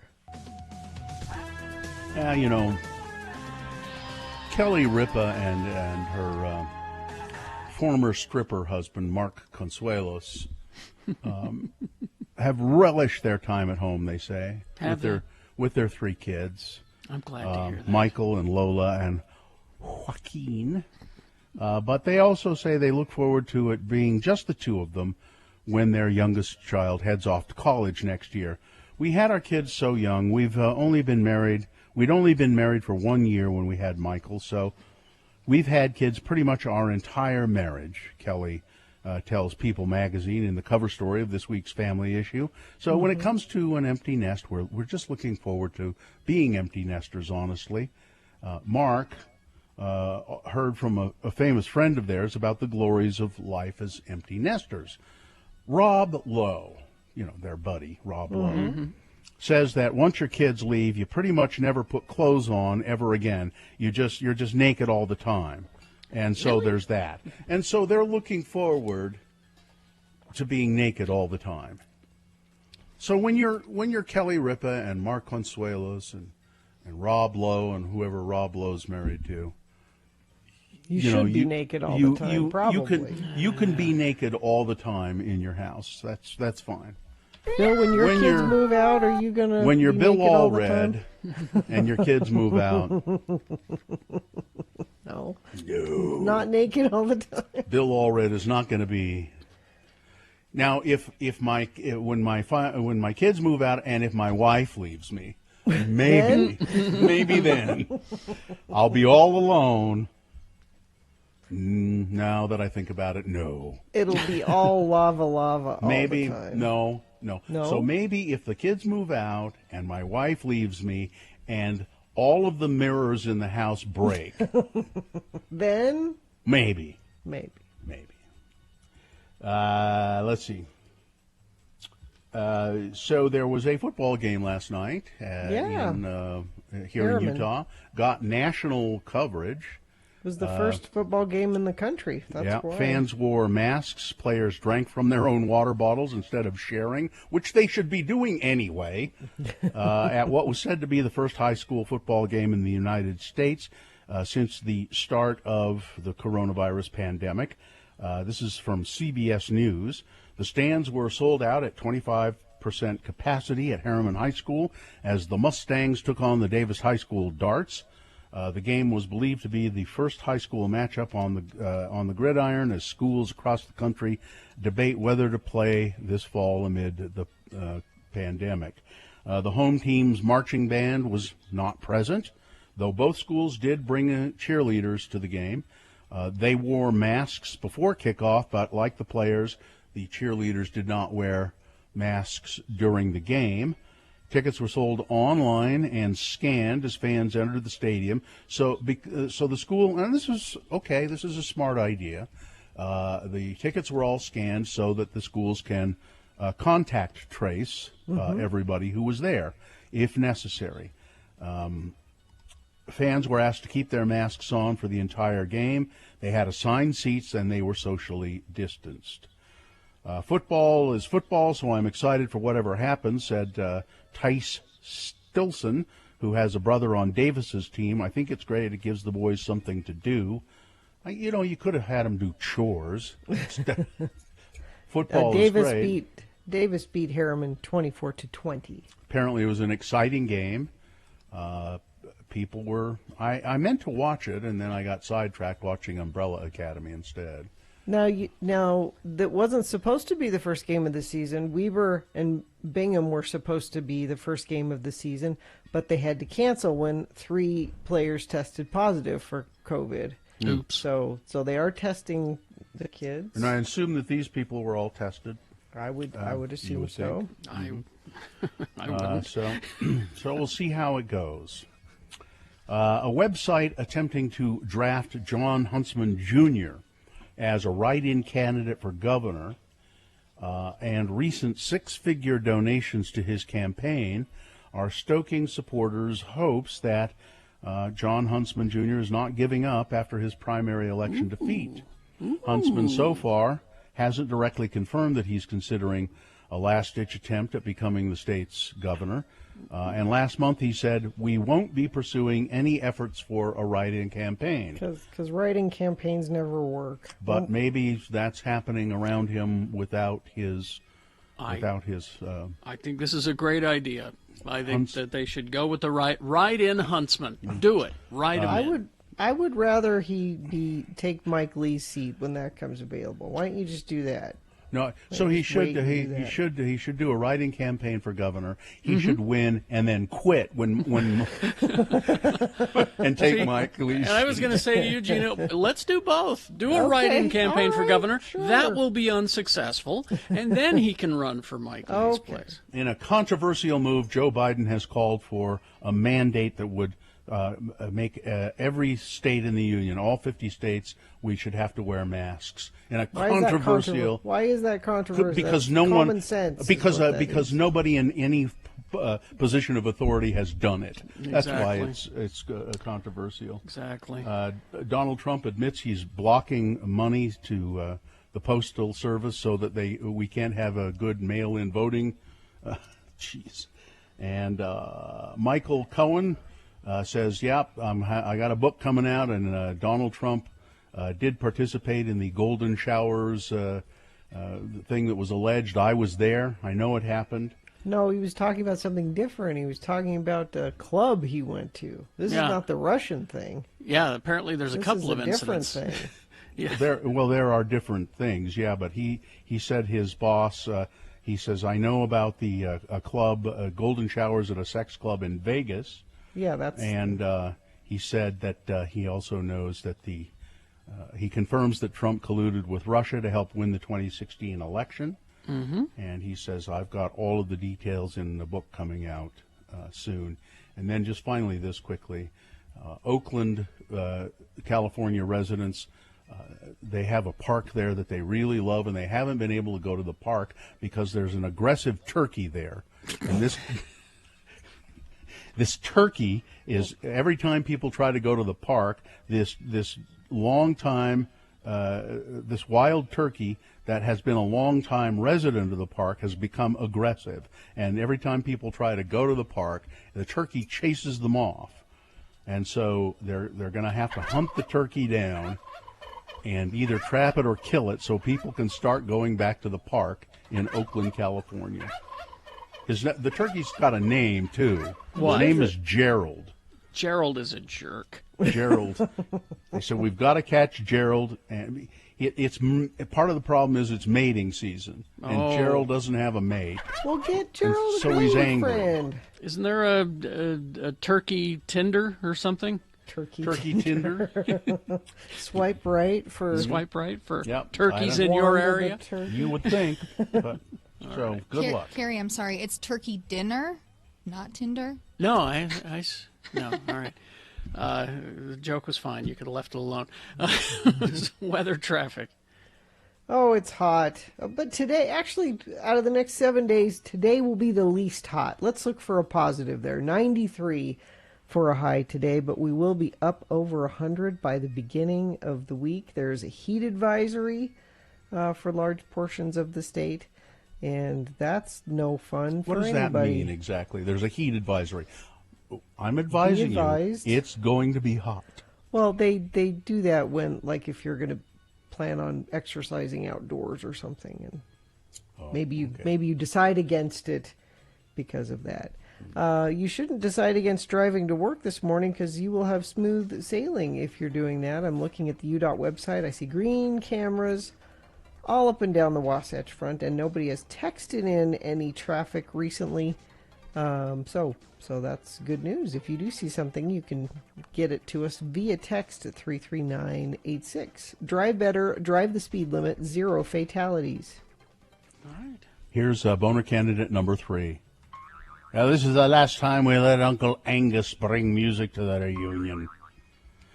A technically challenged uncle accidentally streamed Pornhub in front of his entire family while trying to play music through the TV. The red-faced uncle was caught on Twitter fumbling with his phone after the X-rated videos popped up on the screen, his family members screaming, giggling in the background. The screen showed a woman in mid-sex act as the clumsy uncle desperately tried to close the browser. Oh, we caught him. We caught, oh my God, the woman yells on the video using a Scottish slang for an incompetent person. A belter. He's a huggin' belter. That's what he is. Uncle Angus is a belter. The 17-second clip has received more than 6.4 million views because Uncle Angus was he's a belter, that's what he is, and it's the last time we let Uncle Angus bring music to the reunion. Boner candidate number 3. All right, let's review the first two and vote. Boner candidate number 1, everything is under control. No, it's not. No. It's the way this article called it, it's Hunger Games for laboratories, testing for COVID. It's some people waiting weeks and weeks and weeks for their COVID-19 test results, and you can't get anywhere if you're doing that. There is no national plan. No. Boner candidate number 2, I was giving the boy a tow. A Pennsylvania woman arrested for a makeshift tow line for her son's bike. And Boner candidate number 3, this is the last time we let Uncle Angus bring music to the reunion. Okay, here we go. You've got to decide of these 3 candidates which one is the worst, which one deserves to go forward to Boner Fight and possibly become Boner of the Day. If it wins here, it secures a spot in Boner Dome. It's not Boner of the Day yet. Round 2 comes up at 8:20 with 3 different candidates. We'll get a winner there as well. We'll take both of these winners and put them against each other at 9:20 this morning. That's when you will decide Boner of the Day with Boner Fight. Right now, you've got to pick one of these 3 in round 1 to send forward. Choose wisely. 1, 2, or 3. The candidate that you think should win, remember that number. Put that single digit in the message of a text. Text it to 33986. Or you can call, use your voice, 877-602-9696. Or go online, x96.com. Look for the box that says Boner Voting, August 14, 2020, and vote there. You have until the end of these messages to do so, X96.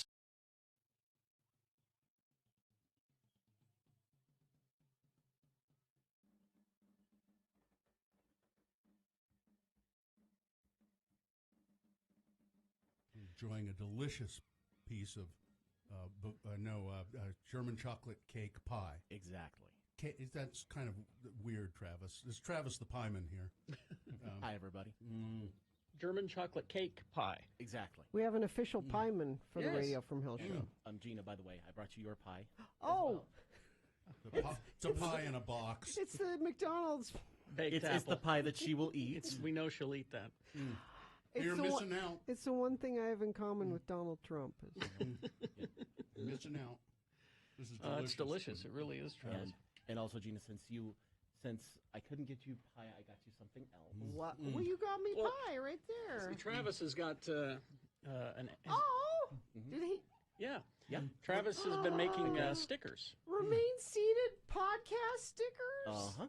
I got the love graphic it. offline, was able to kind of jury rig a setup for it. So you've got some for the computer, for the laptop, for your car, whatever you want to do. I love it. Thank you. Travis, is it an Etsy store? Or it's an Etsy store called Pieman Graphics, or if you search Pieman Graphics on Twitter, it now pulls up links that'll take you right where you need to go. You know, Gina, those stickers have beard hair in them. Do they? Yeah, probably. That's okay. I'm not going to eat them. I try to pick them out, but picking out the beard hair makes it artisanal. This pie has beard hair in it, and it's delicious. It's just delicious. Well, my boys helped me with this one, and, the 11-year-olds. Yeah, Travis sells stickers on his Etsy site. That's awesome. He's been selling Geek Show stickers. Now, Travis, you it's Pi Day, right? What do you know about the mathematical symbol of pi? Anything? It's the magical number that lets you calculate many things in geometry. The time that they actually celebrated today, or at least the big math geeks celebrated today, is today at 1:59 p.m. because then you get 3.14159, which are the first numbers of pi. Wow. I know. It's really, you can get really geeky on this. So there's going to be math geeks at the bar at that time? At that exact time, they'll all raise a glass and they'll be good. And and there's little math things they come up with too, where they say that, since there's 360 degrees in a circle, if you go to the 359th position of pi, there's 360 right there. If I understood math better, apparently it is this magical thing that you can calculate all kinds of things. It's an exact proportion that they figure is like a magic number throughout the universe. It helps things work. But we kind of adopted it too, is instead of just being pi as in the number, it's pi as in pi. Also, pizza today is big. I think Yeah. Pie Pizzeria usually does some kind of special thing, or all the other pizza chains will do something special. I don't recognize the National Pie Day that they had back in January. Yeah, or February. we tried to call you out on that day, and it's just like Valentine's Day. It's a setup day where big pastry comes out and wants to sell pie. Big pastry. Big pastry. Big pastry. They tried to co-opt it. Exactly. Right. There's Screw only those two guys. pie holidays that I celebrate, and that is Pie Day and Pie and Beer Day on the 24th. Yeah. Yes. Because nothing's better than a fresh raspberry pie and a Pilsner. Now, Travis, I know you also have you lost your job some time ago. I don't know what you weren't fired, but it was a. Yeah. It's just I'm no longer employed. Yeah. And so right now I'm looking for anything that's either integration or what is implementation. what is integration? It's I do a lot of software. Okay. And basically it's taking large groups of software pieces or hardware pieces and putting it together for a major company. Okay. So I do integrations, implementation, support. So if anybody has something like that and wants an employee that can bring pie on potluck day, exactly. Lots of pie. That's he's a great pie maker, and he knows how to do big software jobs. Travis, how do they get a hold of you? They can just email me at travislynnjohnson@gmail.com. And Raul down on the border, send us in the chat room a picture of one of your Trump stickers on his computer, I think. Yeah, I have a copy of the balloon Trump. The big balloon that they were the running big around fat, England, and they brought it over to Los Angeles and into New Jersey. Yeah, I sell those on the site too. Pie Man Graphics. Well, All right. thanks. I just devoured the pie. One slice is enough. It's very sweet, but man, it's delicious. Thank you, Travis. No problem at all. Have a good one. Have a good pie day. You too.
Owners. And that's brought to you in part by a bowl of popcorn.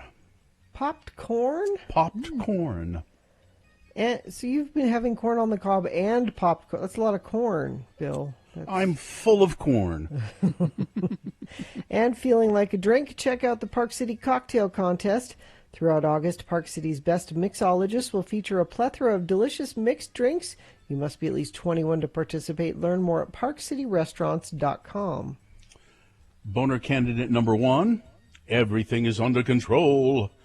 This is a story about people having to wait for days and weeks sometimes for the results of their COVID-19 tests. This makes it impossible to keep control of this pandemic and keep control and trace it, and it's because of there just is no federal standard to go by. Yeah, no federal leadership on this. Boner candidate number 2 was giving the boy a tow. A woman arrested for a makeshift tow line from her car to her son's bike. It caused an accident which injured her son. And boner candidate number 3, this is the last time we let Uncle Angus bring music to the family reunion. It's the story of a man in Scotland who accidentally streamed pornography instead of music at a family gathering. Ned won a can't buy it, gotta win it, pick it up someday boner t-shirt. And miraculously, somehow, the voting skewed to number 3. Okay. Yep. Really? Uncle Angus wins Boners round 1. It's a classic boner. That's strange. the one least likely to win, I thought, but there you go. I thought it was the weakest candidate. Mhm. Oh, okay. Well, we don't decide. You guys do. That is the winner of round 1. It has secured a spot in Boner Dome now. Round 2 comes up at 8:20. Give you 3 more, 3 different candidates. We'll get a winner that round as well. And we'll take both of the winners and put them against each other at 9:20 this morning. That's when you will decide Boner of the Day with Boner Fight at 9:20. That's when that happens. And then shortly after that, Dave the Flower Guy will call us and just take away your right to vote and tell you who Boner of the Week is. Just like that quick. Believe me, it's just easier that way. Yeah. Let's see. On the phone is Michelle Flynn. Michelle, how are you? I'm doing well. How are you doing? Well, pretty well as well. Michelle is rode home, and the Apple Tree. It's time. How much longer is the Apple Tree school supply program going on for the road home, Michelle?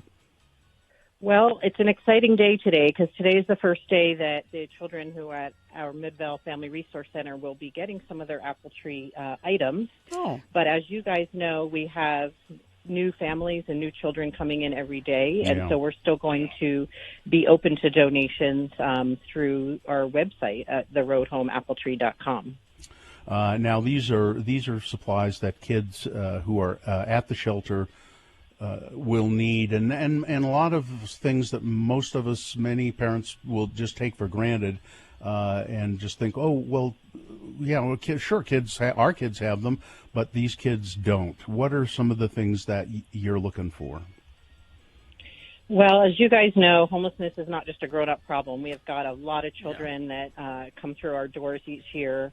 This is the 16th year we've done this program, and what we're looking for the children is just to be able to arrive at school the first day like any other child and have a new backpack, clothing that fits them. So we've got different sizes for the children so they can have things that are new and in fashion. And then the basic school supplies we're always looking for as well. The good thing is we have a close relationship with the Canyon School District, and Connie, their school district liaison, comes on site to our facility every day. All the children that are staying there now have been enrolled in school, and most of those parents are choosing to send their kids to school. Mhm. We only have a handful that are choosing to do online learning this year. It's definitely going to be a different year, and it's going to be challenging for the children who are in the shelter. So showing up with a new outfit and a new backpack will go a long way to their confidence. Now, I think the Utah Eye Centers are still participating in this as well. You can go to any one of their locations and help out, or just go to the Road Home. What is the Road Home website? TheRoadHome.org is our basic website. And if you go to theroadhomeappletree.com, you can see all the details about the needs that we have for the children and the way that individuals can really help the kids right now. And so we need, money is the important thing. Yeah, that's the best thing. I guess that's really that is it, right? Yeah, definitely donations are helpful. We can target what our needs are. People can donate through our website, through PayPal or Venmo at Road Home Appletree. There's many, many ways to be involved, and really the community is there for us, and they're there for these children and these families who are so vulnerable always, and particularly during this time of the health pandemic, making sure that we can provide the types of things that they need, that we can adhere as much to the health guidelines as possible, and really ensure that we can help the children stay up to speed with school. It's hard enough when you're experiencing homelessness and in a shelter to do your homework. So we really want to make sure we've got all those things in place. Backpacks, shoes, socks, things like that are just essential to get kids back to school. And new stuff, like Michelle was saying, that's good for self-confidence. And Michelle, I know things are probably even rougher now than they have been in the past, and doing what you do, I think it's just so laudable. I don't know how you face it every day, but thanks for doing it. Well, thanks. And we don't do it alone. That's how we get through it. We have people by our side all the time. We're working now to really plan for this winter and what it might look like in terms of need for additional shelter and overflow capacity, working with all the members of the Salt Lake Valley Coalition to End Homelessness, and there are many of them, working with our partners at state, city, and county, seeing if we can utilize some of the funding that's available to help with the coronavirus to really create those kinds of places for people to go. So as the winter hits and we have a lot of uncertainty in the year ahead, we want to make sure that we're prepared. We want to make sure that we are supporting our partner agencies that are helping keep people in their homes so we don't see a big increase in homelessness. That's definitely something we're worried about, we have our eye on. But I can tell you some good news, and in addition to the close collaborations, we have really done a great job in our facilities. Our team members have done a great job, and we have had on-site testing at our resource centers every week, and we haven't had any positive cases show up in the last 6 weeks through that testing, and that's really amazing in a congregate setting. And so really adhering to those protocols has worked, and it's just so great and inspiring. I'm so proud to be part of this team. That's excellent. That's excellent news. Yes. Listen, Michelle Flynn, Executive Director at the Road Home. All of this stuff we're talking about here with the Road Home, you can go just to x96.com. You'll find sort of a central location there. You'll find the Utah Eye Center. You'll find the Road Home, Appletree.com. All of that stuff at x96.com. Take care of yourself, Michelle. I know you're there every day, masked up, I assume, and working with your homeless friends. And thanks again for doing it, and thanks for talking with us. Thank you. Stay healthy. We will. Thank you very much. Bye-bye. Talk to you later. All right, we will take a break, and we will be back. We got round 2 of your boners coming up. Best question on the way as well. And we're later in the show, we're going to be talking with a COVID-19 survivor. So we can talk to him and ask him about what it's like. All coming up. KXRK Provo, X96.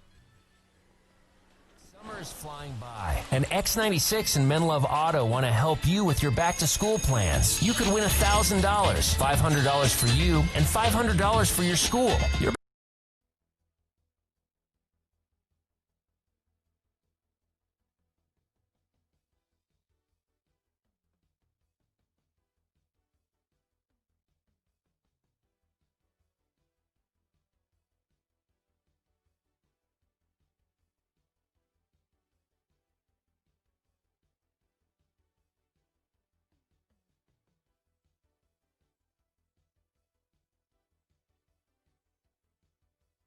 We got the rest of the potato chips. All right, now we've tried so we started with the cappuccino flavored Lay's potato chips. Which didn't knock us out, but we didn't hate, except for Gina. She hated them.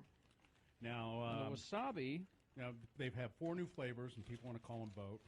Wasabi. Bill tried the wasabi as well, Bill Frost. Yep, not hot. Good, not hot. Yeah. They're not hot. Now, tasty, but they're flavorful. Now, I've got the bag of cheddar bacon mac and cheese here, and Gina said of the wasabi, "Oh, you got your winner right here." My guess is she won't even try the bacon mac and cheese. Yeah, I'm sure there's not actual cheese in it. No, there is. There is. I read the ingredients. There's like cheese powder or something. This is your winner. She won't even try them. No. I thought you didn't like cheese not because of the flavor, but because it's cheese. And this is it's a principle. No, I'm not gonna. And this is far enough You're removed gonna love it. You're from gonna love it. from cheese that she has standards and principles. I have totally arbitrary rules. That's exactly. I think that's your winner. Now there's one more there. What's Yeah. that one? Mango salsa. Which Those are- somebody in the chat room said tasted like potpourri. Right. This isn't bad. Yeah. Maybe it actually is potpourri. Although if you eat a few of those, the bacon mac and cheese, they get kind of too salty. They're not bad. And here's the wavy mango salsa. Wavy mango salsa. Wavy because I like the idea of mango Yeah. salsa. No? No good? Potpourri? Too sweet? Yeah. Let's see. Too artificial. Am I right then, without even tasting the bacon mac and cheese, that the wasabi is the best?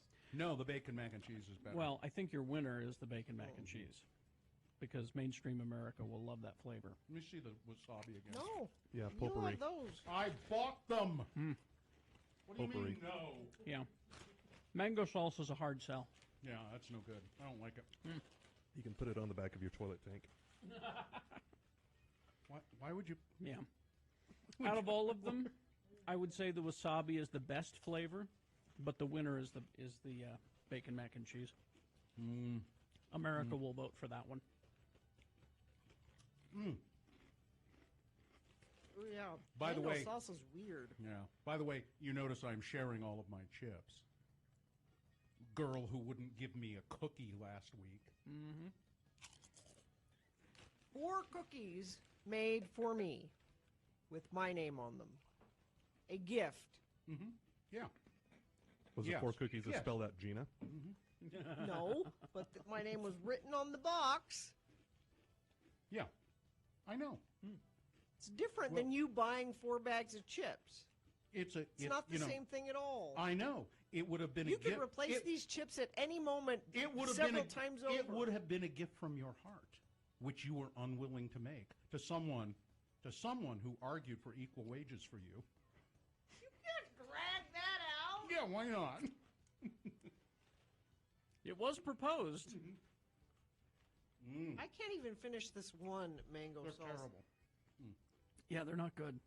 Actually, I like the wasabi okay. I like the bacon mac and cheese best. I had high hopes for the mango salsa one. If it actually tasted like mango salsa. Too much mango, not enough salsa. That's the problem. In a You couple got of your percentages off. In a couple of seconds, I'm going to try one of those dog biscuits. That you They're put very out good. For Ripley. They're peanut butter.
All right, we got round 2 of your boners coming up in a moment. Stand by for that. If you go to x96.com/live, you can see us broadcasting from our homes. Hi there. Hi. And you can see Katie in the X96 studio there at Sounds x96.com/live. It's television, it's split screen, it's how you do it. Let's get to best question. Is this sponsored? Brought to you by what's left of my Pop-Tart. See, this is a I'm diet. surprised you had the strength to eat it. The sound of your voice. This is, I didn't finish it, so it's a diet. What flavor? Cinnamon, brown sugar. My pop. It's best question of the week. What is it? I don't know. Send it to us. radiofromhell@x96.com. Sometimes we get a bunch and we answer them real fast. Like today, we got a few different ones. So let's get on with it, Katie. Send us your damn questions. Come on. Okay, Katie. All right. First question. We're gonna go with. This is from Dana, and it's which chore, if any, do you actually enjoy doing at home, and why? On the flip side, which chore at home do you hate doing and avoid? I don't mind doing most of them. I don't like putting away the dishes. I don't mind. I don't You mind like loading the dishwasher? Yeah, I but don't not- mind loading the dishwasher. I don't Mm. mind cleaning up the kitchen. I just don't like putting away the dishes for some reason. See, and I'm the opposite. I prefer to put away. Agreed. As opposed to load. Okay. Hmm. All right. Gina? I like sharking my floors. I love my shark. It's a it's a steam cleaner for my floor, and I love it. It's so fun. Mm-hmm. I like taking out the garbage. You do? I Yeah. don't. No. It's you take a nice walk out to the front, and stand out there, and you look, you check on the tomatoes, and you Look around. look around, see what Look up in see the who's sky. whose house is for sale, things like that. I used to like taking out the garbage when I was a smoker. So I'd go It out was to a the garbage 20-minute can, job taking have out a the smoke. Okay, so Okay, there's There's that. a question. Next question. My name is Tyler, and books have always been my favorite thing. What is your favorite book? Carrie, comic books definitely count. Oh, okay. Who wants to Favorite books? I don't know. There's a bunch of books I've loved over the years. And when I was a kid, and even as an adult, I loved the Winnie the Pooh books, Alice in Wonderland. There's a book written by Richard Farina called "Been Down So Long, Looks Like Up to Me." I really loved that book when I read it. Catch-22 is a great book by Joseph Heller. I like lots of books. I like lots of books too, and I like them for different reasons. I've told you about why The Stand by Stephen King is one of my favorite books. It was my first grown-up book. My first real book that my aunt gave me in 6th grade, and she said, I think you would like this, and I felt very important when she gave me that book. Of Mice and Men is the first book I cried in. Sobbed like a baby at the end of that. Mm-hmm. Cried like a first baby. classic book I liked was David Copperfield by Dickens. First classic I liked. But you want to know my favorite book? All time overall, yeah. Don't Let the Pigeon Drive the Bus. Is that a picture book? Yeah. It's a kid's Is it? book. Yeah. Mo Willems. It's hilarious. It's a pop-up book or something. Well, it's not It's hilarious. funny. Yes, it is. It's amusing. It's not hilarious. It's hilarious. I'm surprised you didn't say Cruel Shoes by Steve Martin, Gina. Oh, and that's good too. 'Cause I know got that's one of too your many favorites. Too many books. Too many books. Well, that's funny because you said you're my first grown-up book. Yeah. And I went, oh, what was mine? I had to think about it for a second, and I realized it was Little Big Man. Oh, really? Yeah. It was my first grown-up book, I think. And I loved that book. And then I read The Godfather, Mario Puzo, and I thought that was great. But my favorite book, of course, Fear and Loathing in Las Vegas by Dr. Hunter S. Thompson. It's a good one.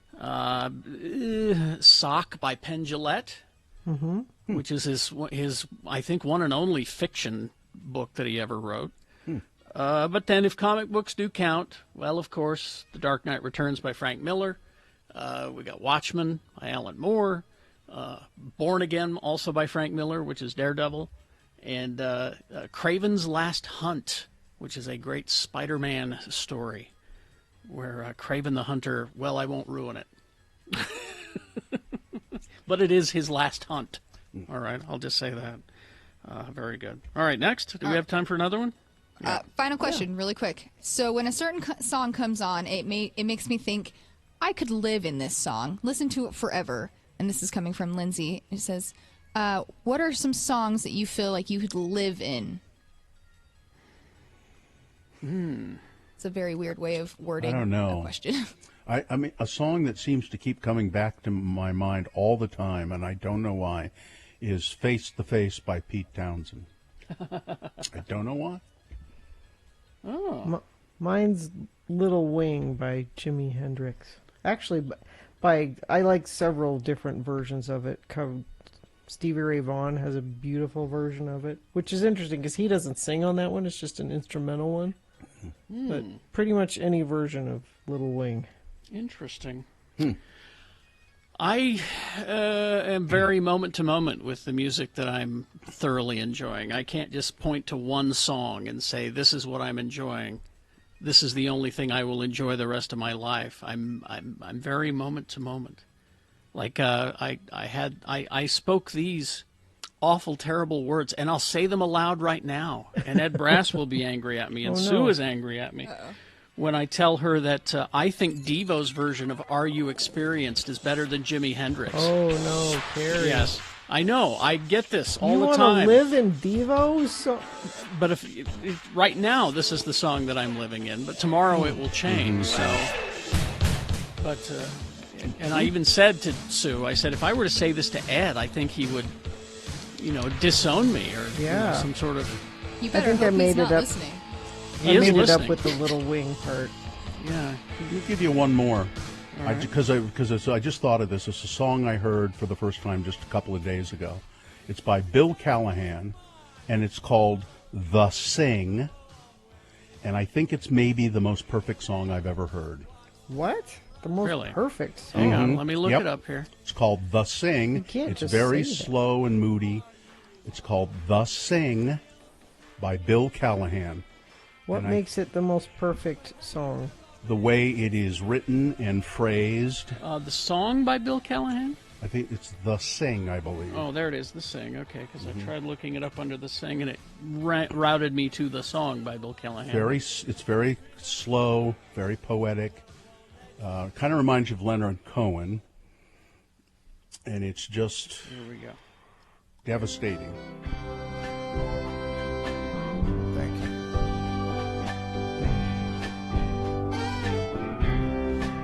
Beer. Thank you. Let me get to Like a church that's far away. Na na na na na.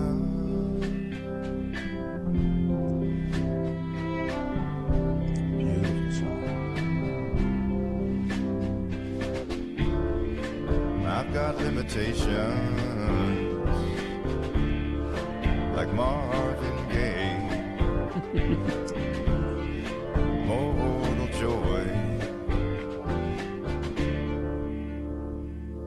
is that way.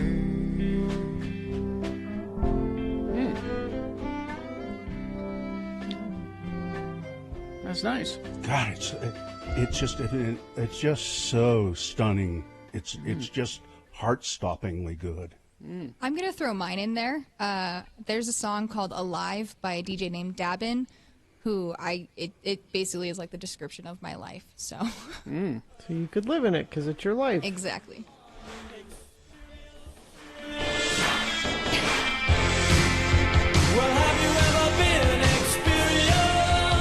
I kind of agree with you about this, Gary.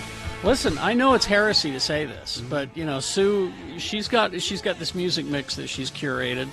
She has the taste of a 75-year-old man, by the way, white man. And Hendrix occasionally pops up on it, and Are You Experienced? I was listening to it, and I just went, yeah, I know this is the one, but I got to say, I think Devo's version is better. And she just looked at me like she was going to divorce me just right then and there. And so, I just worry that Ed is going to toss me on the scrap heap because of that, too.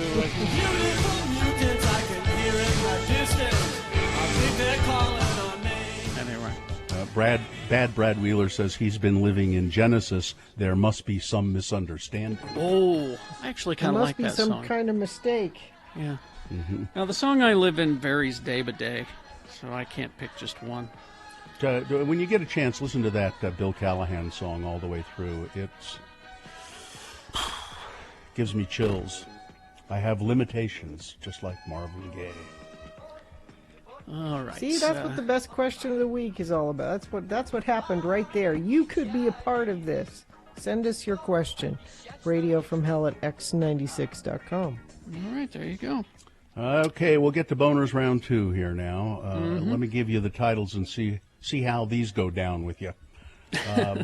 Boner candidate number 1. Hey, why don't you just tone it down there, Anthony Michael Hall? Oh, yeah. He's got some problems. Yeah. Boner candidate number 2. Pee in a bucket. Well, okay, then pee in a bottle.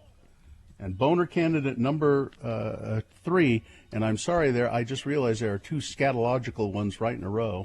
Well, I had a lot of material that needed to go down. Okay, let's do some traffic, and then we'll go to messages. Go ahead, Gina. Traffic, please. Yeah, a couple different reports of bicycle parts in traffic. I-15 northbound around 90th South in Sandy. Use some caution and expect slowing through there. And a report of a water main break, 7th East, 970 South in Salt Lake. Use caution. There could be standing water and blocked lanes through that area. And if you see something, please text it to us, 33986. All right, 8:14. We'll take a break. We'll be back. Round 2 of your boners. Big boy news, all coming up after these. X96.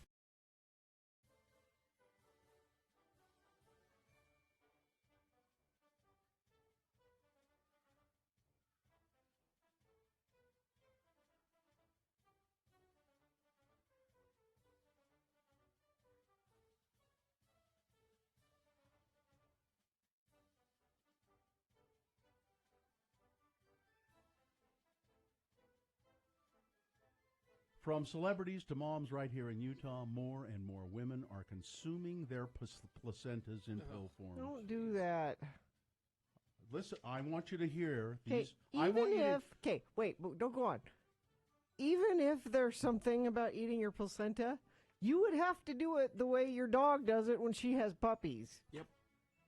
If there's anything to it, drying it out and putting it in a pill kills whatever good thing you think it does. Medical expert Gina Barberi, listen to the testimonies of these women, All Gina. right. The placenta, for those of you who don't know, is an organ that grows inside the uterus while a baby is developing. The placenta gives nutrients to the baby, and some believe... Some believe. People are saying, and I'm hearing. Ms. Barberi, not among them. No. But some people are saying, and I'm hearing, and I have the tendency to believe when some people say and I hear, and then I believe, that it is also capable of giving mom key nutrients even after it, that is the placenta, and the baby are delivered. Quote, so what happens is, studies show that about 72 hours after delivery, once the placenta is delivered, hormone levels drop, said Rachel Talley, a midwife, Gina, and herbalist. Are you either of those 2 things? Wow, a midwife and an herbalist. Are you? I am neither of those. All right then. Are there any, I want you take out your credentials and show me. Are there any doctors or scientists around? Carrie? Studies, Carrie? Studies? Studies Herbalists, say, herbalists. according to this midwife and herbalist, a study could be, I've studied things, and that's it takes 4 to 12 weeks statistically, said an herbalist and midwife, for the body to and the endocrine system to start producing these hormones again. So what we're really doing is natural hormone therapy. After Miranda Hansen delivered her second child, she said she felt the despair of postpartum creeping back in. The first 5 days was like a flashback, she said. But after taking her first placenta pill, she says, so here's evidence right here, the symptoms softened in just 20 minutes. It was like this fog that was lifted, she said. It was like a breath. Like it was totally like, I could just like feel like it was clear. It was couldn't possibly amazing. be that you were thinking that would happen, so it happened. Oh my God, you are so negative.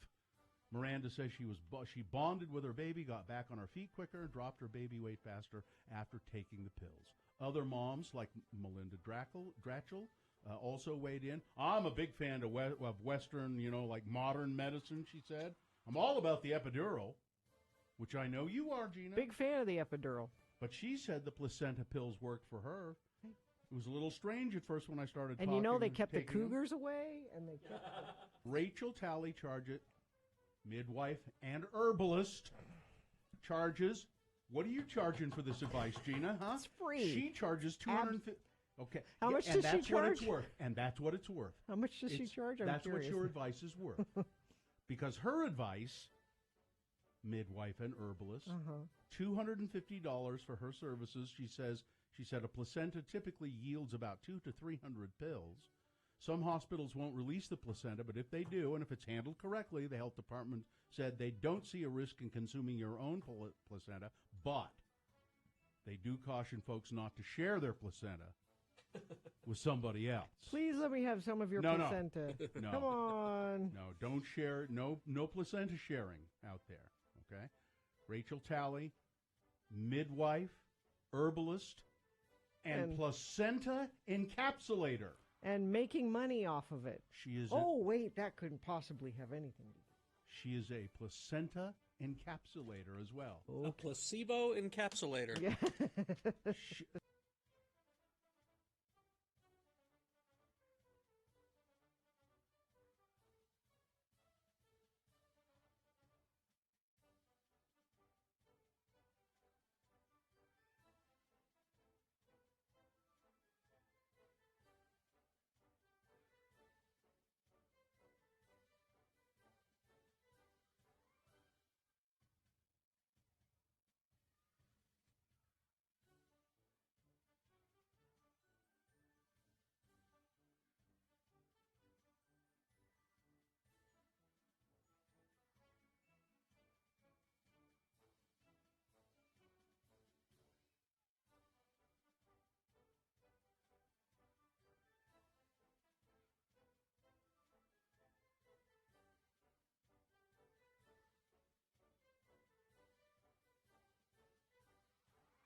All right, it's time for round two of your boners. And that's brought to you in part by Gina.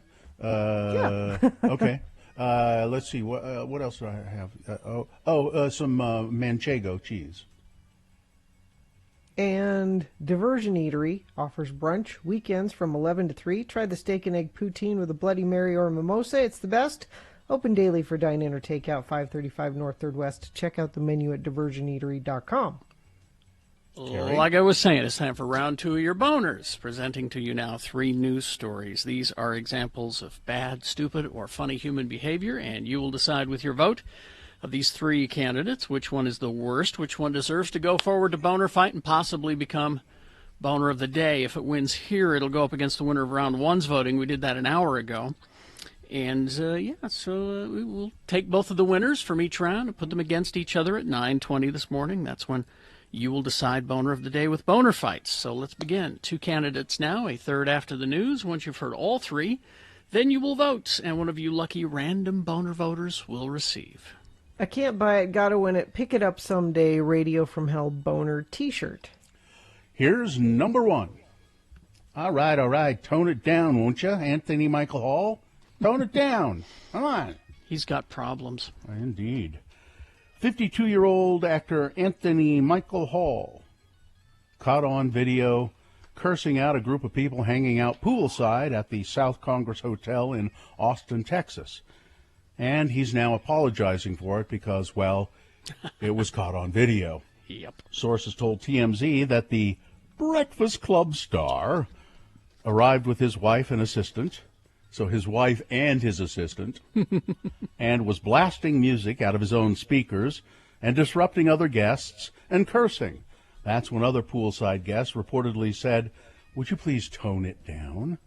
In response, Anthony Michael Hall allegedly began spewing profanities and splashing water. He even called one guest Rosie O'Donnell. That's Quite an insult. Quite an insult. What? Now, this story doesn't say what he was listening to, does it? Because that's what I really want to know. That's the important thing. Well, I'm sure it was the Breakfast Club soundtrack. I'm sure. I'm thinking it was. About me. I'm thinking it was Warrant, or Trapped, or something like that.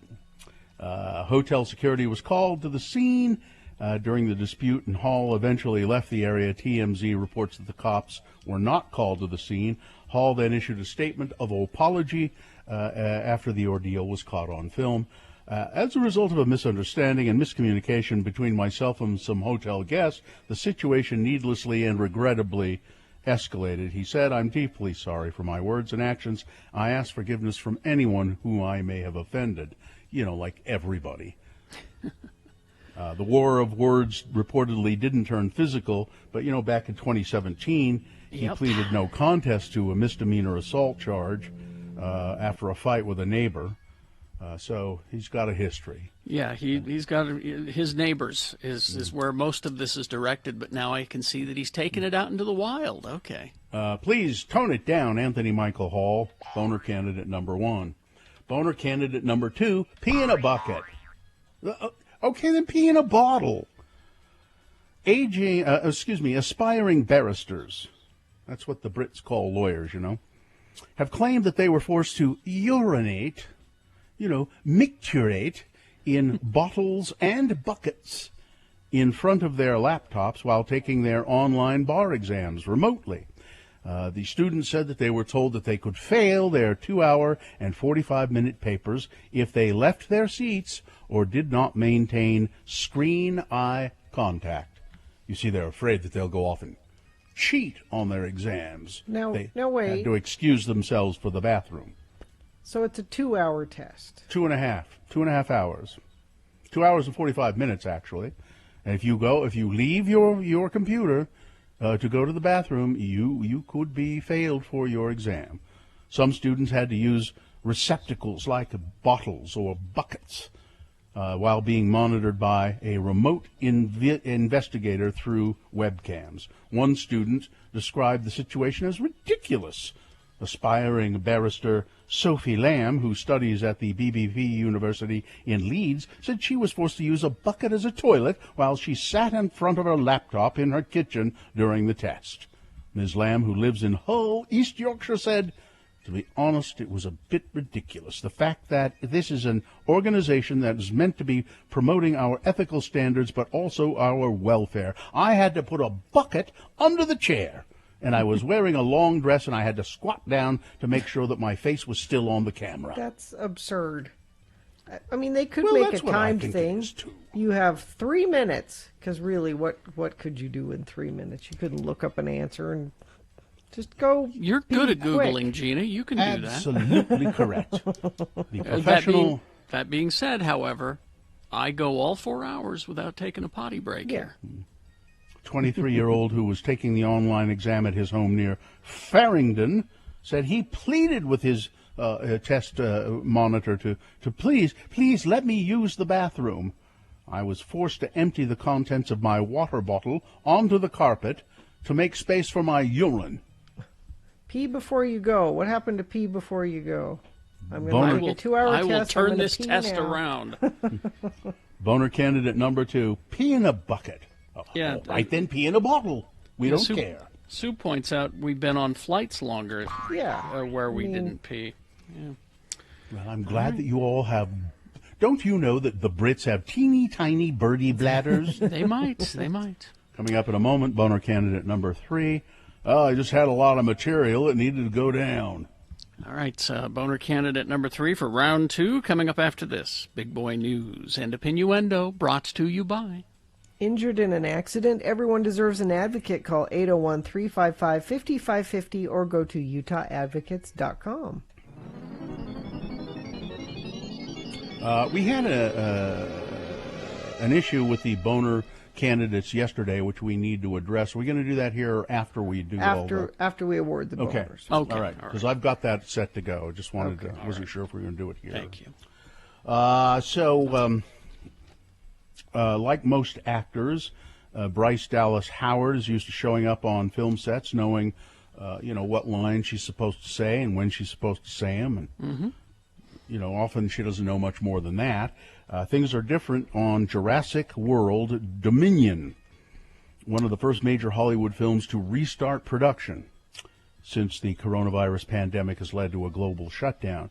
Before agreeing to return to Pinewood Studios outside London, Bryce Dallas Howard and other members of the cast grilled producers and executives from the studio behind the movie, Universal, through a series of Zoom calls and emails about what precautions would be taken if they were, going to go back and start working on this movie.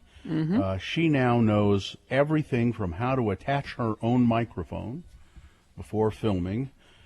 She does it herself outside with help from her dresser as a boom operator wearing a mask and a shield instructs them, to the person who makes her bed at the luxury hotel Universal has rented for 20 weeks for the cast and crew. Until now, actors were not really included in any kind of prep, she said, referring to the movie-making process.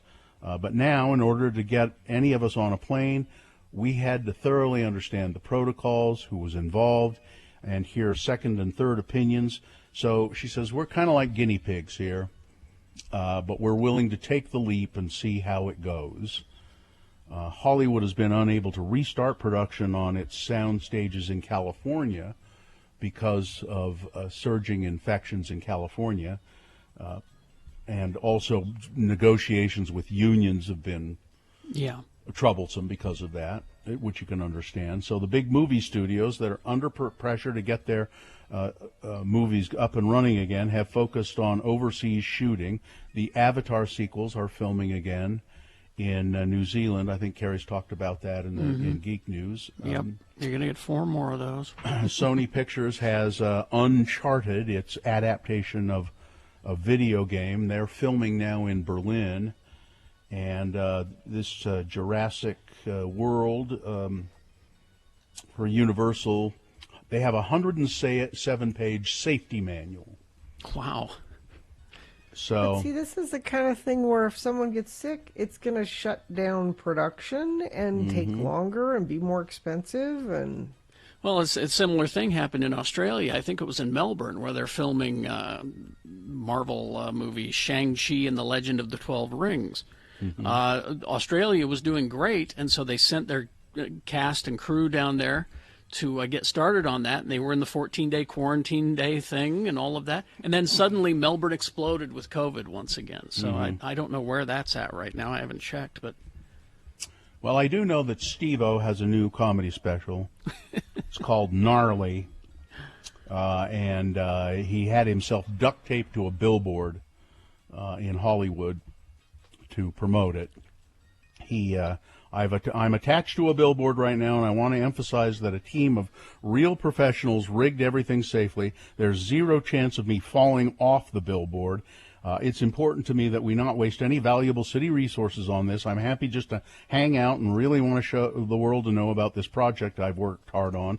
It's called Gnarly, and if you're over 18, I want you to check it out at steveo.com. Thank you. City officials and rescue personnel came and removed him from the billboard. no, he said not to. He said, Well, I'm fine. He did, and you can see it on video. and I have no idea what Gnarly would be like. Maybe I'll check it out, because even though I've never been a fan of the Jackass stuff, and I've watched just very little bits and pieces of it, I remember when Steve-O came to our studio. Yeah. And he was such a nice... He's a very decent guy. Nice, funny guy. And decent was that's a good word to describe him. He gave me some good parenting advice. Oh, did he? Did he? Yeah. What did he say? I don't... It was just trust yourself, and if you're doing a good job with your kids, it'll show in your kids, and to quit worrying so much about it. He was a really... Yeah, and he's very thoughtful. smart, and he was, and I think he has remained clean of drugs and alcohol, and he's real smart. He's a very smart guy too, and I like him. I liked him a lot at that one encounter. Idaho defense attorney Mark Means has published a 6-page response to a Fox 13 investigation regarding a policy promoted by the Church of Jesus Christ of Latter-day Saints. The response accused the church of creating a code of silence and trying to, at least first glance, circumvent the laws of our land. This policy is at very least disturbing and at worst criminal, the attorney wrote. Means is representing defendant Lori Vallow, accused of various crimes related to the death and disappearance of her 2 children from Rexburg, Idaho. The remains of those children were found buried in the backyard of defendant Chad Daybell. Chad and Lori Vallow were married in November, 2 months after the children were last seen. Now, the LDS Church sent out a letter to leaders on August 4th, 2020, reminding them of a policy that prevents them from getting involved in any type of court case without first speaking to church legal counsel. So when Fox 13... So there's some direct relation to the Daybell case? That's what they're kind of saying. That doesn't sound right. When Fox 13 reached out to the church for clarification on the letter, spokesman indicated the policy exists to dissuade leaders from being involved in legal matters. Some people were quick to notice the letter was sent out on the same day an Idaho judge ruled the case against Chad Daybell could move forward to trial. The church said it didn't send out the reminder in response to any case in particular. Okay. So that's what the guessing? Church said. Yeah. But some people are saying, I believe that, some people are saying they believe it's connected to the Vallow Daybell case. So, because they're crazy, you know. Yeah. Yeah, religious, they're warped Latter-day Saints. Yeah. But now, see, this confuses me, though, because isn't one of the articles of faith that we believe in being subject to the laws of the land? And if the laws of the land say we need you involved in this court case, then... You would think. You would think. So it sounds confusing to me. Don't know. All right. Say. Weather, sports, traffic. I've upset the Jazz Nation. You have. And I'm very sorry about that. So let me first say that the Jazz won. They beat the Spurs 118-112. They start the playoffs on Monday against the Nuggets. Games at 11:30 on Monday. And Jazz Nation says, how about showing some support for the Jazz against Denver? I know if it was RSL, you would cheer them on no matter what. And you are correct. I Come on, Gina. Go Jazz. As the sports desk, I think it's your responsibility. You know. I apologize for not being more positive. I look forward to these games starting next week for the Jazz in the playoffs. No, wait. You look forward to what? What do you look forward to? Jazz games. Games, did you say? Or just game? No, it's playoffs. They're going to play I know. more So than do you one look game. forward to Jazz games? Yes. Sure. Okay, they'll get past the Nuggets? They'll play more than one game? Yes. Okay. Just wanted to make sure. Series, Bill. This is okay. Playoffs is like a series okay. of games. All right. It's not a one-off. It's... Okay. Go Jazz. See? Okay. All right. Weather. I'll put a positive spin on this as well. Today will be the most comfortable day of the next 7. 93 for a high today. If you got to do yard work or something, probably today's the day to do it because we're going to be up over 100 by the first part of the week. Heat advisory actually in effect starting Sunday and going through Tuesday, at least as far as I can see. So there's that. Report of a water main break, 7th East 970 South in Salt Lake.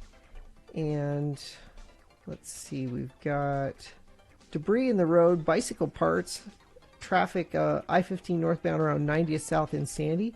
Use some caution as you go through that area, but we've had a very light commute this morning and no accidents to tell you about. But if you do see something, you can text it to us, 33986. Here's boner candidate number 3. I had a lot of material that needed to go down. A man who was apparently upset about being arrested, and I think who maybe had a lot of a material that needed to go down, repeatedly flushed the toilet in his cell until it flooded the area. He kept flushing and flushing and flushing and flushing, and then he made a death threat toward the officer who took him into custody. Police said a man flagged them down on Wednesday to let them know that a man later identified as John Adams had just stolen his Schwinn bicycle from his garage. The victim confronted Mr. Adams and got the bike back, but he still wanted to press charges since he had surveillance video of the incident and his family was home at the time. Police said they located Adams and took him into custody. Once placed in a cell in the booking area, Adams became extremely irate, started banging the cell doors, and then he started flushing the cell toilet repeatedly until the booking room flooded with toilet water and other material. As Adams was being taken to the county jail, he berated the officer with racial and homophobic slurs. And then he said, "When this is all over, I'm going to kill you." Wow. He's facing several charges, including repeated toilet flushing. I had a lot of material that needed to go down. Boner candidate number 3. All right, let's review the first 2 and vote. Number 1, hey, tone it down, won't you, Anthony Michael Hall? Come on, tone it down. Anthony Michael Hall, alleged actor, caught on video flipping people off, angry, throwing things, splashing them, yelling at them at a pool. He needs some anger management. Yeah. Boner candidate number 2, pee in a bucket. Okay, then pee in a bottle. Law students forced to urinate in buckets and bottles during their UK bar exam. And boner candidate number 3, listen, I had a lot of material that needed to go down. Okay, here we go. This is round 2. You've got to decide of these 3 candidates which one is the worst, which one deserves to go forward to Boner Fight and possibly become Boner of the Day. See, if it wins here, it secures a spot in Boner Dome. Go forward. It might be Boner of the Day. It'll go up against the winner of round 1's voting. We did that an hour ago. We'll take the winner of each round and put them together at 9:20 this morning in the Boner Dome. That's when you will decide Boner of the Day with Boner Fight. So, pick your champion to send forward to round 2. Choose wisely. Here we go. 1, 2, or 3. Remember your candidate number, the one that you think should win. Put that single digit in the message of a text and then text it to 33986. Or call the producer's booth at 877-602-9696. Or go online, x96.com. Look for the box that says Boner Voting, August 14, 2020, and vote there. You have until the end of these messages to do so. It's round 2.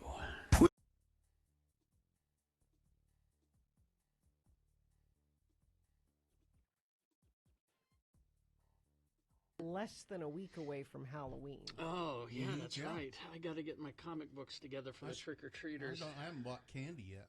Less than a week, and so we've gone the entire month of October. I'm going to give insulin this year.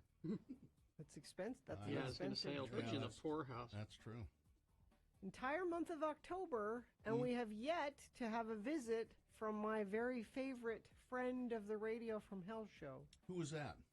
Who is that? Well, Jimmy was just here an hour ago. I like Jimmy, but he's not my favorite. And Hildy, he's my favorite. Hildy's retired. And I like Hildy, but not my favorite. No? Friend of... Come on, you guys. Where are we going? Well, Punk was here on Wednesday and dropped off some toys, but I love Punk, but that's not who I'm talking about. I'm talking about... I don't know who you could be. Chainsaw Guy. Who's that? What's that again? Chainsaw Guy. But actually, you're usually not here when he's here, so Well, maybe you don't know how much I adore. I do know because, as you know, Chainsaw Guy and I have a very special relationship. I'm the one who introduced him to you, if you'll recall. It's true. And I have not heard. He's your life coach, right? He is. He was. Not anymore. He was. Well, when I found out that he was self-certified. That's when I went. Oh well. You didn't like his advice, and That's then you what did looked it. into it, and. Yeah. But I said, where because did he you, thought, if I'm getting this out of a psychology book, screw him. where did you learn this stuff? I said, did you go to school? He said, no, I'm self-certified. So, but I have not heard anything from him. Well, and I usually do by this time of year. I mean, he contacts me and says, the first thing he always says is, "Hey, how about Cuba going?" Is that your Chainsaw Guy impression? It's Yeah. terrible, by the way. I know. You don't sound anything. Okay, I won't try to do it again, but he always asks about you right off the bat. But then I'm putting out a call to Chainsaw Guy. If you're listening, we have less than a week to have you come visit us, or it just won't feel like it'll be like Santa not coming for Christmas. I heard it he was will be doing like the Easter Bunny not coming. I heard he was doing a podcast, and he's kind of Chainsaw Guy podcast? Yeah, I heard he was doing a podcast, and he's kind of busy with that. Well, I hope I know he's a good friend of the program. I know he listens. So a Chainsaw Guy, just going to be really sad if you don't. Well, if he can't make it to the show, I'll have him call you. And We could at least offer some advice over the phone. No, I want him in here. I need to see him. I need to. I don't need the smell of the exhaust, and and it's always terrible. His overalls are always kind of dirty. And he usually doesn't button them up the right way. Yes, there's always something hanging out. Well, we have four more days of Radio from Hell show where you will have the chance to. Well, I'll make If good on. I find him, what I'll do, and I'll tell him, Kerry says that he can come, but only if he agrees to shower. Well, wash the overalls. Okay, I'll tell him. That's all. He's supposed to be scary. Dirt is scary. You know how petrified I am of filth? So you like the fact that he smells so bad? It's just part of the. All right. No? I don't know. Okay.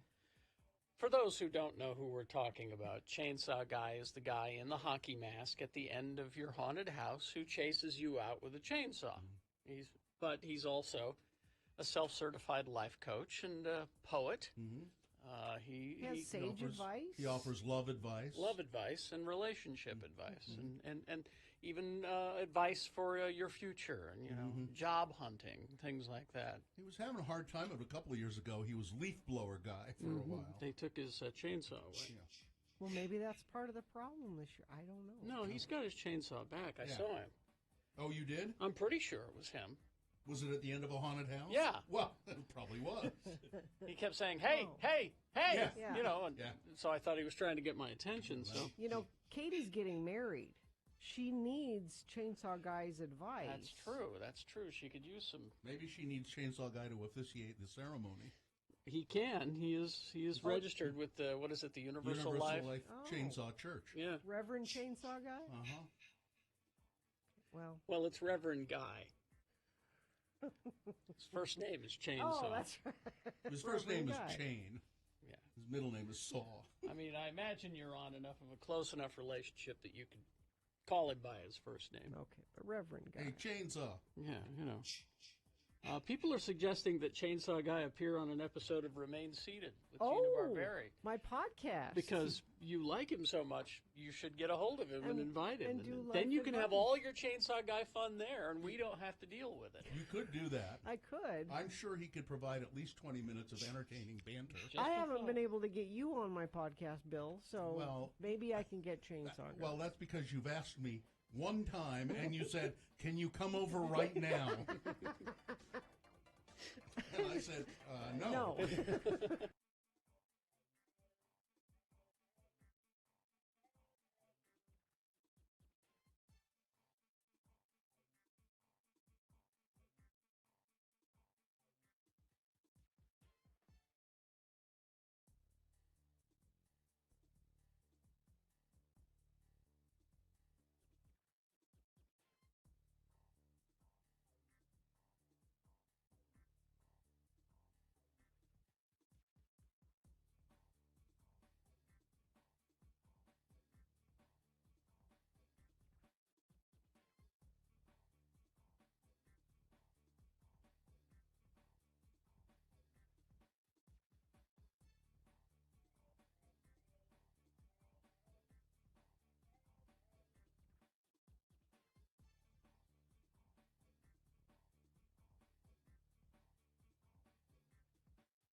Right. They're very clever birds. Very clever.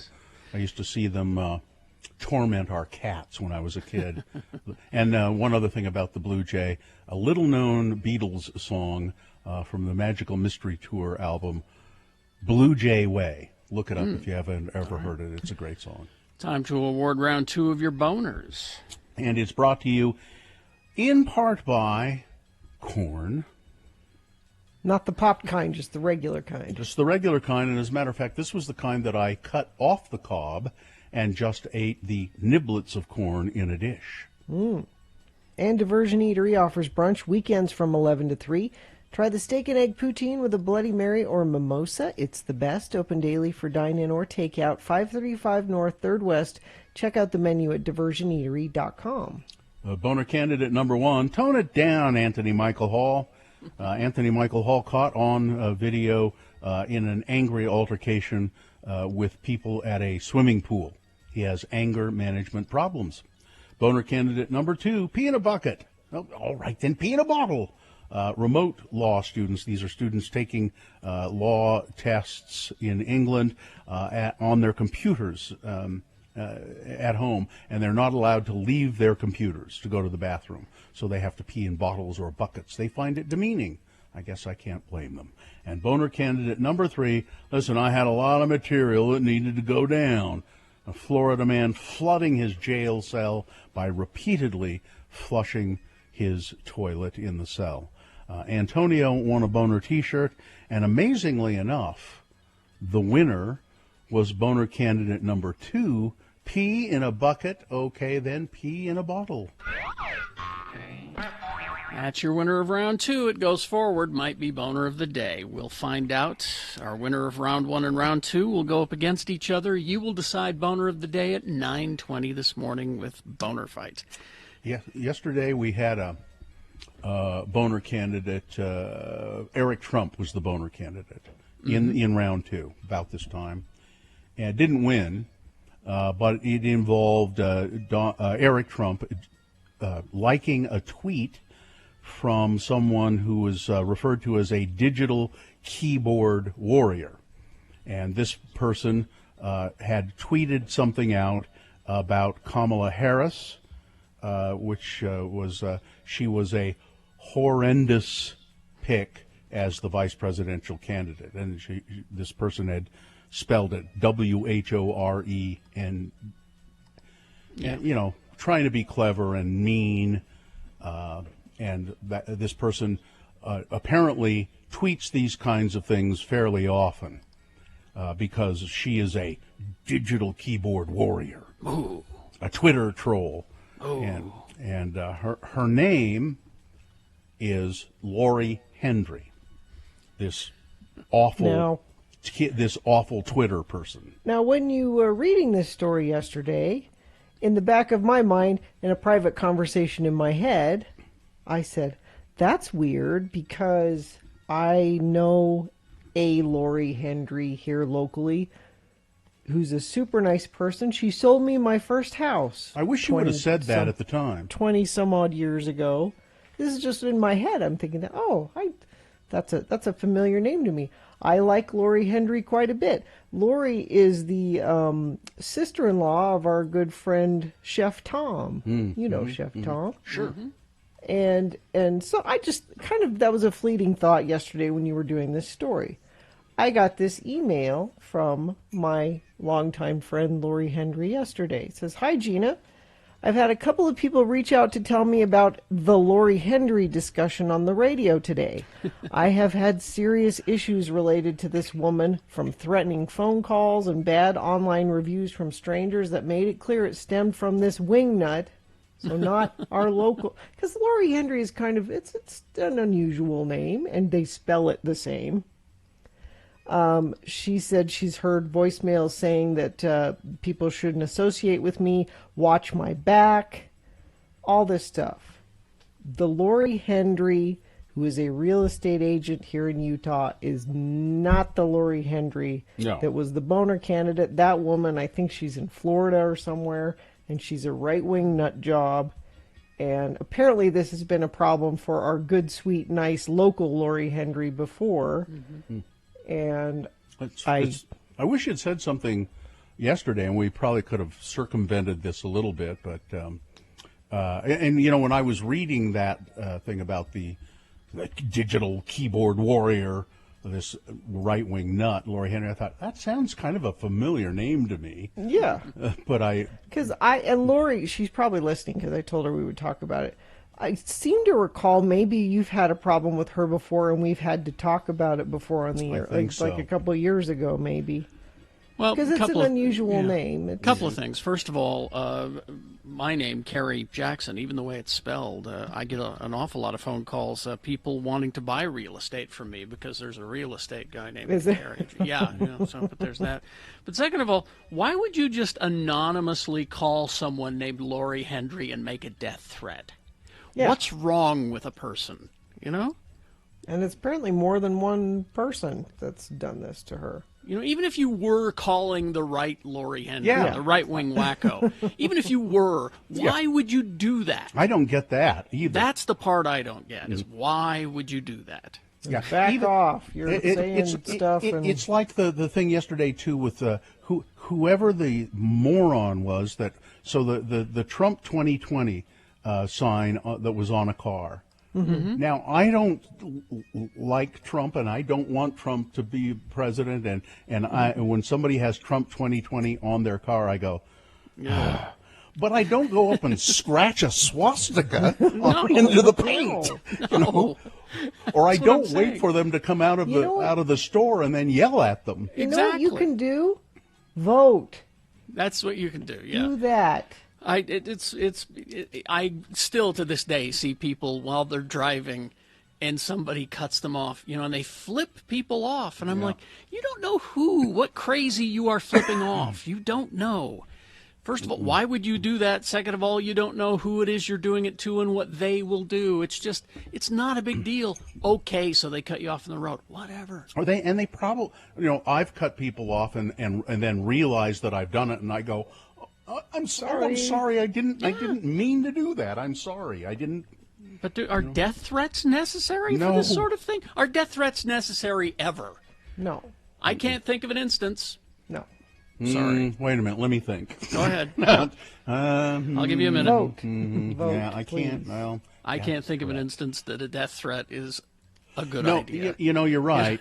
Now, I can think of instances where you should not threaten death. You should just do it. You shouldn't threaten somebody. You should just do it. But, Well, I just would like to say one more time, Lori Hendry in Utah is not the same person that was a boner candidate yesterday and not the crazy right-wing wacko. She's a nice person. And if you're looking for a house, maybe you should look up Lori Hendry. And she's with Windermere Real Estate. She does a great job. There you go. Traffic, Gina. Let's see if traffic's doing a great job. Great job. We had an earlier water main break. I'd love an update on that if somebody's close by and can tell us. 7th East 970 South in Salt Lake. Standing water and blocked lanes were there earlier. And we have not had a lot of accidents this morning. I have none to tell you about right now. So enjoy your commute today. Looks like it should be very nice. And if you do see something, you can always text it to us, 33986. During the month of August, Scott Hale is offering a $39 AC tune-up. Call Scott Hale, 801-264-HALE. All right, KXRK Provo, we will take a break. We will be back with Boner of the Day and Boner of the Week. And in this hour, we speak to a friend of ours who is a COVID-19 survivor. You can ask him questions about what it was like to go through it. X96.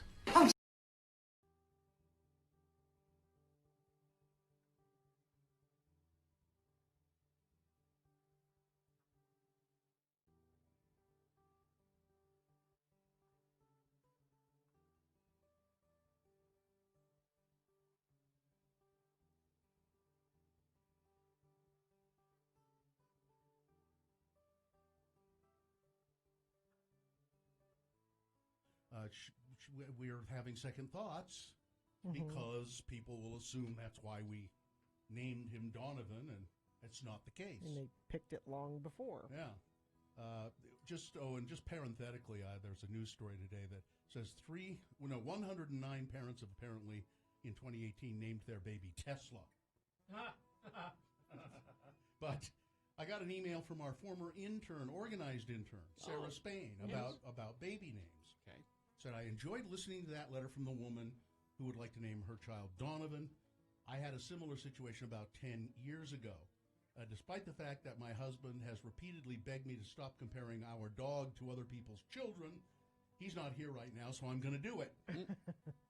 So they don't have kids, but we adopted a 2-year-old JRT.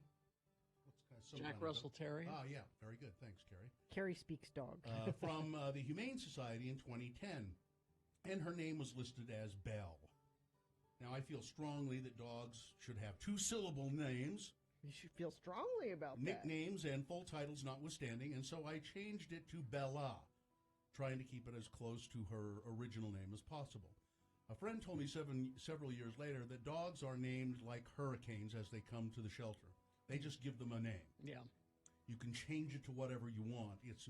They just give them a name because they want to call them something, but it's not that they respond to it necessarily or anything. So if you recall, in 2010, Twilight, the sparkly teenage vampires, was very popular, and every person asked me if I'd named my precious fur baby after that awful character from those books. I would posit that it's an actual insult that someone would think I would stain a creature Stain. with the name from the book series than someone thinking that you would name a child after, as Gina pointed out, a wonderful, generous human being and basketball player. Yes. However, years have passed and not one person asked me if I named her after Twilight anymore. The question I get asked more often now is whether she is male or female, and my favorite response to kids especially is that her reproductive organs were removed, and I've never been able to ask her how she identifies, so I'll just call her Bella and don't worry so much about the label. Like that. As Bill mentioned, in the time young Donovan is in school, not Donovan Mitchell, but the kid, Spida Mitchell will probably have retired. Regardless, Donovan is a lovely name. It isn't like Avery, Office Products, or Stockton. Malone has a middle name, sure, but as a first name, some people shouldn't be. Malone as a middle name, sure, but as a first name, some people shouldn't be allowed to procreate. Or Zebulon or Elzard, hand to Thor. I absolutely attended school with both of those. Really? Wow. Yeah, Elzar and Zebulon. Or many of the other asinine names that people come up with to make their kids different. All it does is make each school year difficult as the teacher and new friends try to figure out how to say and or spell the name. So you shouldn't care what other people think. If 5 people think you named them after a great person and a basketball player, so what? At least it isn't someone who is a real turd. My name is Sarah every day. And every day I want to smack Sarah Huckabee Sanders for smearing our good name. That's right. You'd be hard-pressed to find a name for a child that doesn't carry with it someone who had it before. Good luck. Hope you get lots of sleep before August. I don't know why before August. What? Don't know. I don't know. Is something happening in August? Do we not know? I don't know. Does she know something we don't? Maybe. Oh, no. She's talking about the people whose baby's going to be born in August. She's not talking to us. No. She's talking to them. Yeah. Okay, good. Confusing. She says, adopt, don't shop. Love the show. Gina, you don't ruin anything. Love your former intern. Sarah. You know, I was at that graduation this weekend, so you spend 3 hours listening to names being read. Mm-hmm. There were 2 princesses. The name. The name Princess. And one of them, middle name... What? Leia. Really? Princess Leia. I thought they didn't Anderson. say they didn't say the middle name. No, I said some of them do. They but know some that of she's a general.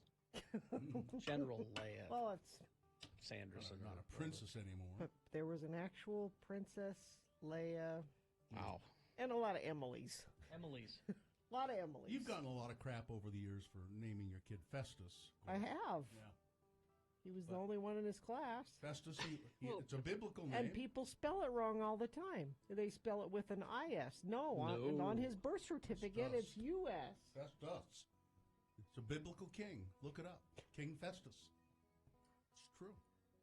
But yeah, if you want to run your baby names by us, email them to us, radiofromhell@x96.com. Yeah, don't, if you have any doubts about baby names or you're having a hard time coming up with one, my go-to name is Shlomo. But There's a chat room. I know a guy named Zoltan Kolazar. Oh, poor Really? guy. Well, he's Hungarian. I don't know. I think that's Zoltan is a name that they give kids in Hungary. A friend named Rachel was an elementary school teacher. One year, her bad student was also named Rachel. She spent every day yelling at herself. Rachel! Rachel! Yeah, don't ever talk to teachers about what your baby name is, because inevitably they've had someone in their class that was the terrible kid, that has that. So don't run it by teachers. You'll never be able to pick a name because they all have. Oh no, that's. I had a bad Thane once. A bad Thane? Thane. Thane. He was a bad kid. Thane. That's it. I pulled Thane out because someone in the chat room says, I love my son's name, Thane. Thane. Oh, is Thane a Utah thing? No. Are there Thanes everywhere? Are there Thanes? Yeah, I think so. It's not common, but it is. I feel like it's a Utah name. No, it isn't. And I don't know why, and don't take this personally if your name is. I've never cared for the name Nathan. How do you feel about Nate? Nate's all right. For some reason, Nathan. I've just never cared for that name. I saw our friend Nathan from the mattress firm. He now works at R.C. Willey. See, Nathan, he's a nice guy. He's a good dude. Yeah, I've never cared for the name. Like I said, don't take it personally. It's something wrong in my brain. All right? I'm looking up Thane, Gina, just to see. But how popular is I don't know how popular it is. Well, if it's very popular, then it must be everywhere. Well, no, I don't know that. I know a dude named Christian Shank. The hell? The last name Shank. There's just no right name, I think.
In 1951, Bob Slim Dunlap was born.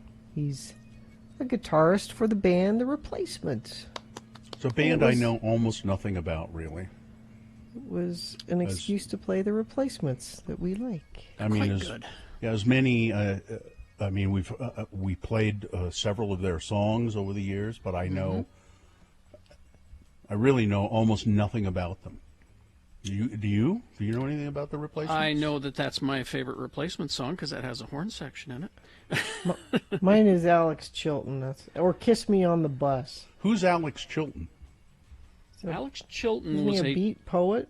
No, he was a TV star in Britain, I want to say, because the Kinks have written about Alex Chilton as well. This is Alex Chilton. This is the song, Alex Chilton. Yeah, no, he was an American singer-songwriter and guitarist. He was known as the lead singer of the Box Tops. That's it. Well, I remember the Box Tops. Give me a ticket for an airplane. Ain't got time for take a fast train. And the Replacements from Minneapolis, Minnesota.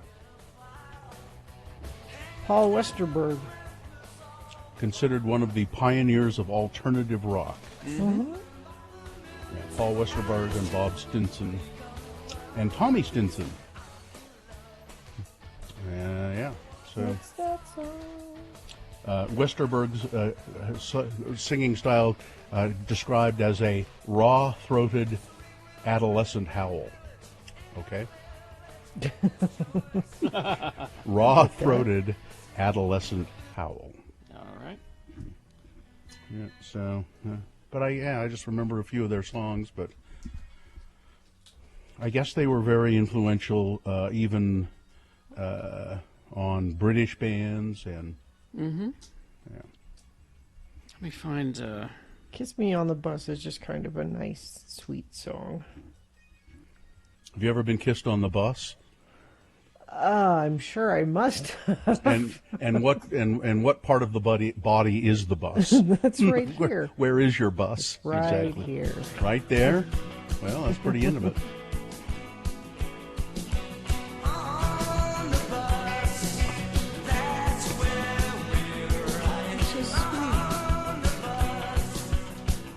Hurry up, my stop's almost here. You better kiss me before I have to get off the bus. Bus kissing. Yeah. And also another word for kissing is bussing. Mm. Did you know that? I did not. Yes. Who uses it that way? It's an old-fashioned term for kissing. Bussing. He bussed me right on the lips.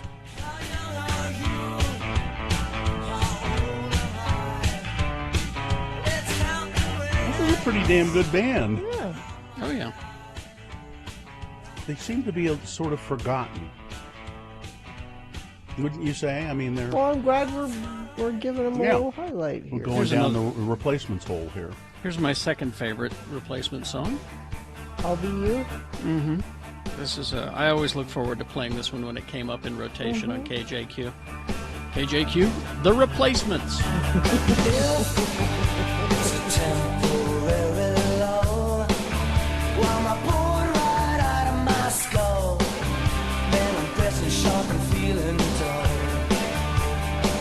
Yeah, I like this one a lot. And then they had a song on the Singles soundtrack called "Dyslexic Heart." That's a good one too.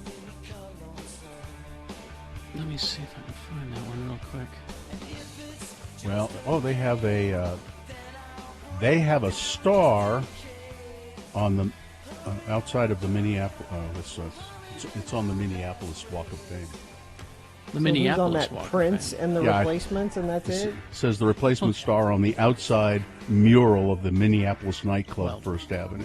Jimmy Jam and Terry Lewis would have to be there, Oh, right? that's true. Come on. Minneapolis. And That's Janet, my Janet by Jackson default.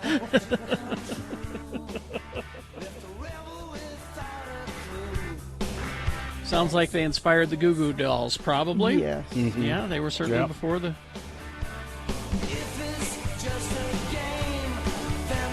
Oh, yeah. The Goo Goo Dolls vocalist and guitarist Johnny Resnick cites Paul Westerberg as an obvious influence on his music. Mm-hmm. The Goo Goo Dolls toured in support of the Replacements' final tour. They also co-wrote the song "We Are the Normal" with Westerberg for their 1993 album Superstar Car Wash. Mm. Nice. Here we go. Here's the hook.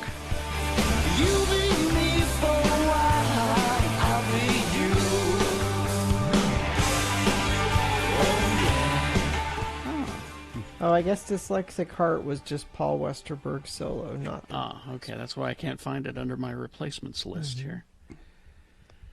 Let's go down the Replacements hole. That was enjoyable. It was. All right, we'll take a break. We'll be back with Boner Fight to determine Boner of the Day. Also, a reasonable amount of music before that. And then we will talk to our old friend, David Evanoff. He's a COVID survivor, and he's going to call us and tell us all about it. Coming up. X96. Reasons why wearing...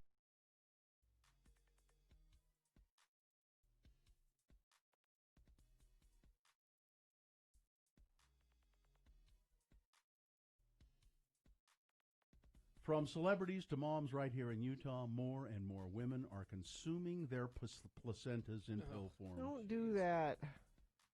listen. I want you to hear Okay, these. I want even you to- if okay, wait, don't go on. Even if there's something about eating your placenta, you would have to do it the way your dog does it when she has puppies. Yep. If there's anything to it, drying it out and putting it in a pill kills whatever good thing you think it does. Medical expert Gina Barberi, listen to the testimonies of these women, All Gina. right. The placenta, for those of you who don't know, is an organ that grows inside the uterus while a baby is developing. The placenta gives nutrients to the baby, and some believe... Some believe. People are saying, and I'm hearing.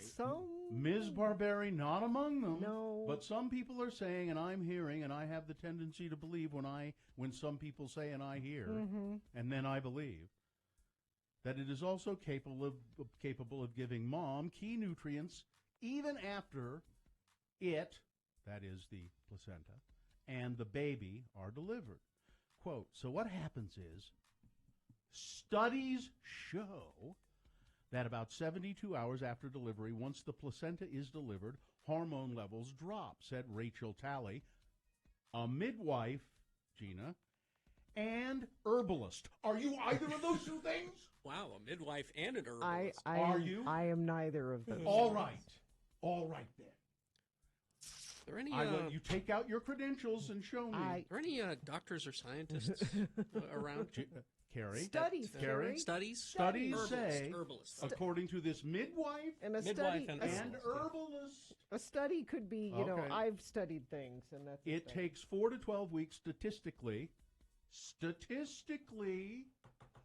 said an herbalist and midwife, for the body to and the endocrine system to start producing these hormones again. So what we're really doing is natural hormone therapy.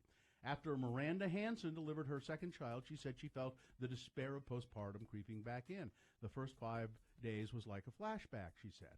But after taking her first placenta pill, she says, so here's evidence right here, Okay. the symptoms softened in just 20 minutes. It was like this fog that was lifted, she said. It was like a breath, like it was totally like, you know, I could just like feel like it was clear. It was Couldn't like possibly be that amazing. you were thinking that would happen, so it happened. Oh my That you were God, sold. you are so negative. Miranda says she bonded with her baby, got back on her feet quicker, and dropped her baby weight faster after taking the pills. Other moms, like Melinda Dratchell, also weighed in. I'm a big fan of Western, you know, like modern medicine, she said. I'm all about the epidural, which I know you are, Gina. Big fan of the epidural. But she said the placenta pills worked for her. It was a little strange at first when I started And talking. you know they and kept the taking them. cougars away, and they kept... Rachel Talley midwife and herbalist, charges. What are you charging for this advice, Gina? Huh? It's free. She charges $250. Okay. How much and does she that's what it's charge? worth. And that's what it's worth. How much does she charge? I'm That's curious. what your advice is worth. Because her advice, midwife and herbalist, $250 for her services. She said a placenta typically yields about 200 to 300 pills. Some hospitals won't release the placenta, but if they do, and if it's handled correctly, the health department said they don't see a risk in consuming your own placenta, but they do caution folks not to share their placenta with somebody else. Please let me have some of your No. placenta. No. Come on. No, don't share. No placenta sharing out there. Okay, Rachel Talley, midwife, herbalist, and placenta encapsulator. And making money off of it. She is. Oh, wait, that couldn't possibly have anything to do. She is a placenta encapsulator as well. A placebo encapsulator. Yeah.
9:20 right now, and we do have Boner Fight coming up to determine who is Boner of the Day. And we'll have that for you here in about 7 minutes. So before that, a reasonable amount of news brought to you by.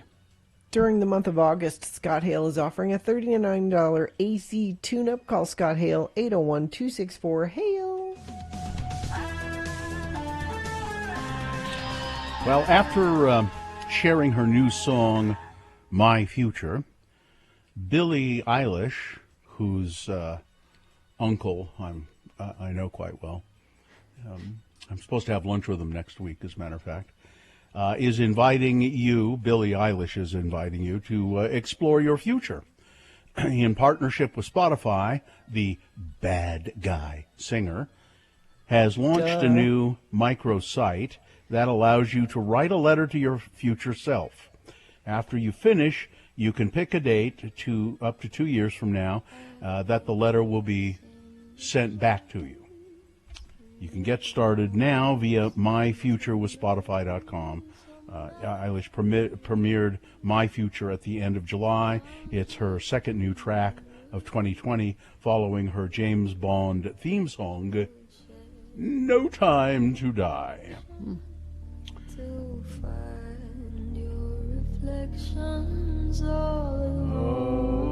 Okay. This is My Future. Apparently her future is very low-key. Mm-hmm. Well, that's Billie Eilish. Well, it's very low-key. Dolly Parton has caught flack in the past for not having spoken out about political issues of the day. An entire November 2019 episode of the podcast Dolly Parton's America, called Dolly Ticks, focused on her ability to stay neutral because, as she said, you know, I got fans on all sides of the political spectrum. Of course, I have my opinion about everything, but I learned years ago you just keep your mouth shut about things. I saw what happened to the Dixie Chicks, Parton said then, referring to the newly named band The Chicks and their infamous 2003 controversy. But in a new interview which with... shouldn't have been one, by the way. That was such a ridiculous, out-of-proportion response to... Well, Gina, we're talking about the outrage from the GOP, so it's... The Dixie Chicks were shunned because they spoke out against the war. Right. Against George W. Bush going to war, and they were shunned. Country fans did not appreciate it.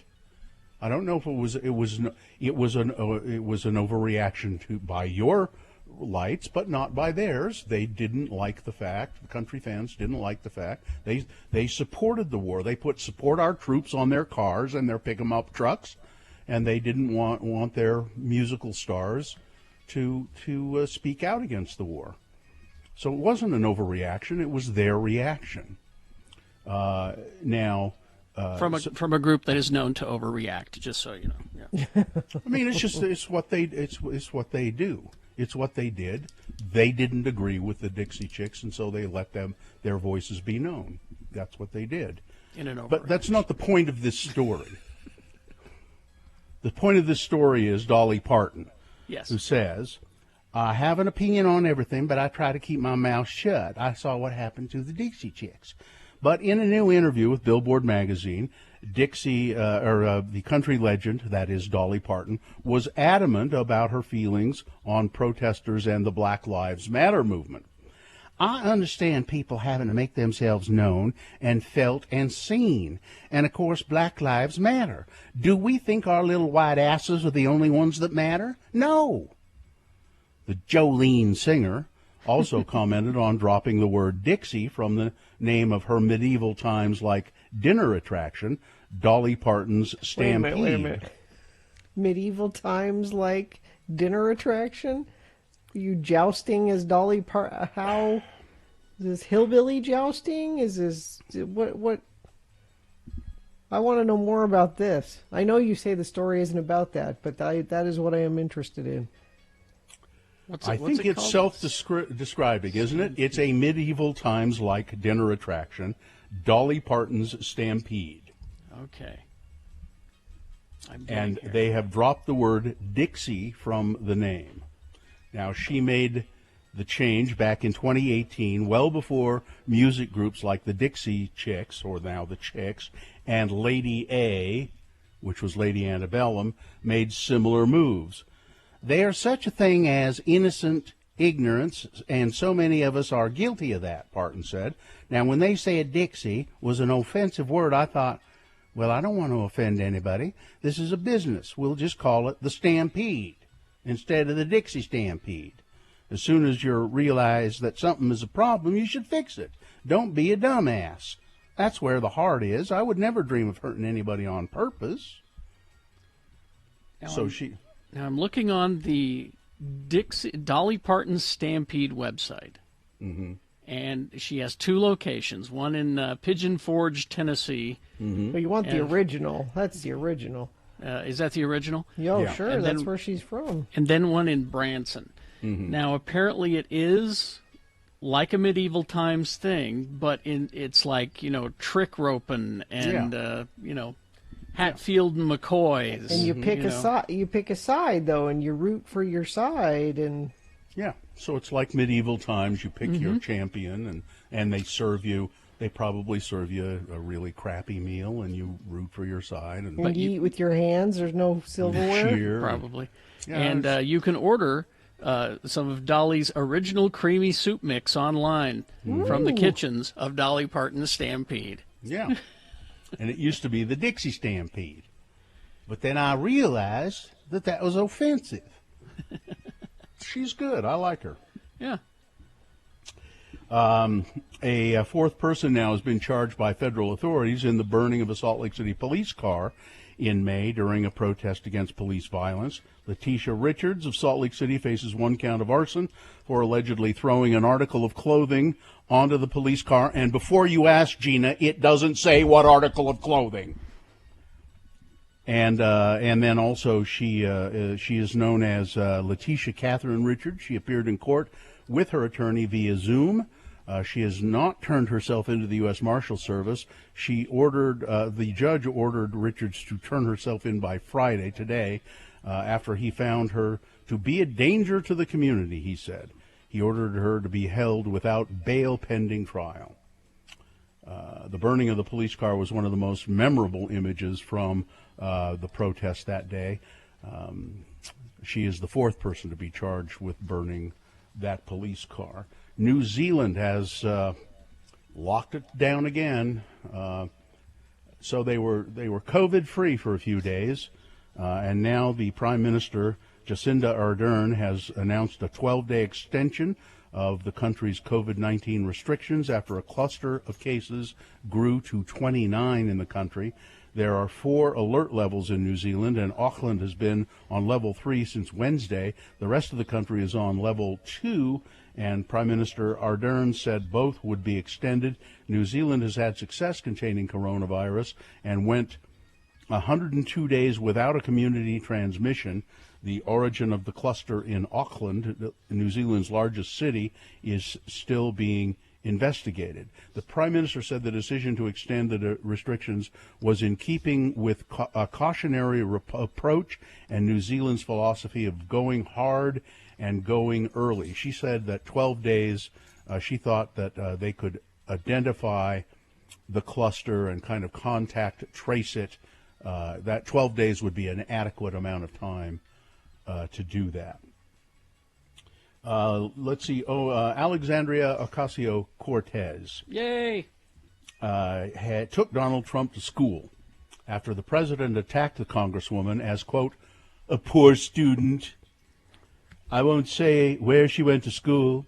It doesn't matter, he told Fox's business presenter Maria Bartiromo on Thursday. This is not even a smart person, other than she's got a good line of stuff. I mean, she goes out and then she yaps, and they're all afraid of her because, if you notice, the progressives are beating the regular Democrats. In the same interview, Trump appeared to admit that his administration is blocking funds for the U.S. Postal Service in a bid to undermine mail-in voting ahead of the 2020 election. Now, Ocasio-Cortez, who graduated from Boston University with degrees in economics and international relations, responded to the president on Twitter. Trump has often talked up his alleged academic prowess, although Michael Cohen, the president's former personal attorney, has claimed Trump has threatened to sue his alma mater if they release his grades. But here's what AOC said. She said, listen, if you want to compare grades, I'll be happy to do that with you. Yes. Let's compare. I would grades. love to see that happen. Let's do that. Let's do that. It's Boner Fight, the final round. Okay, here it is, the winner from round one. I think the inexplicable winner from round one going up against the barely explicable winner of round two. Round one's winner is, this is the last time we let Uncle Angus bring music to the reunion. This is in Scotland, a man accidentally streaming Pornhub when he meant to just stream music for a family reunion.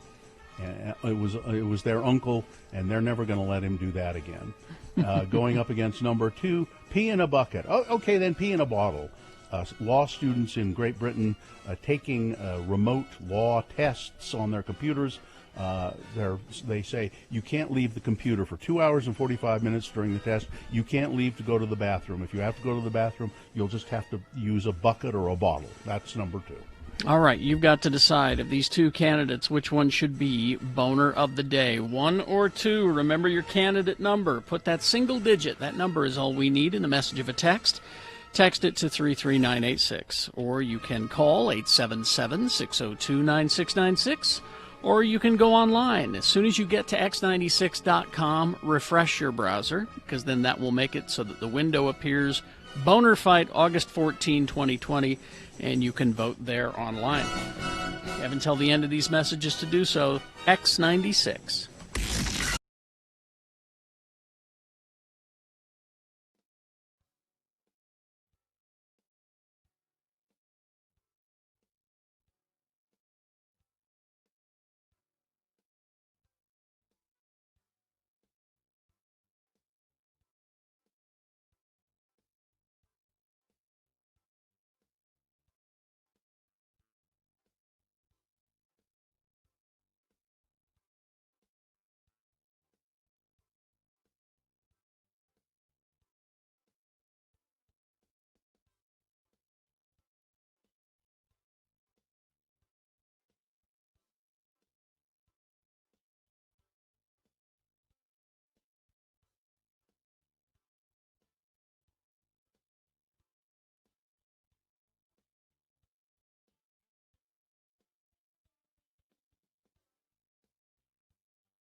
Time to award Boner of the Day.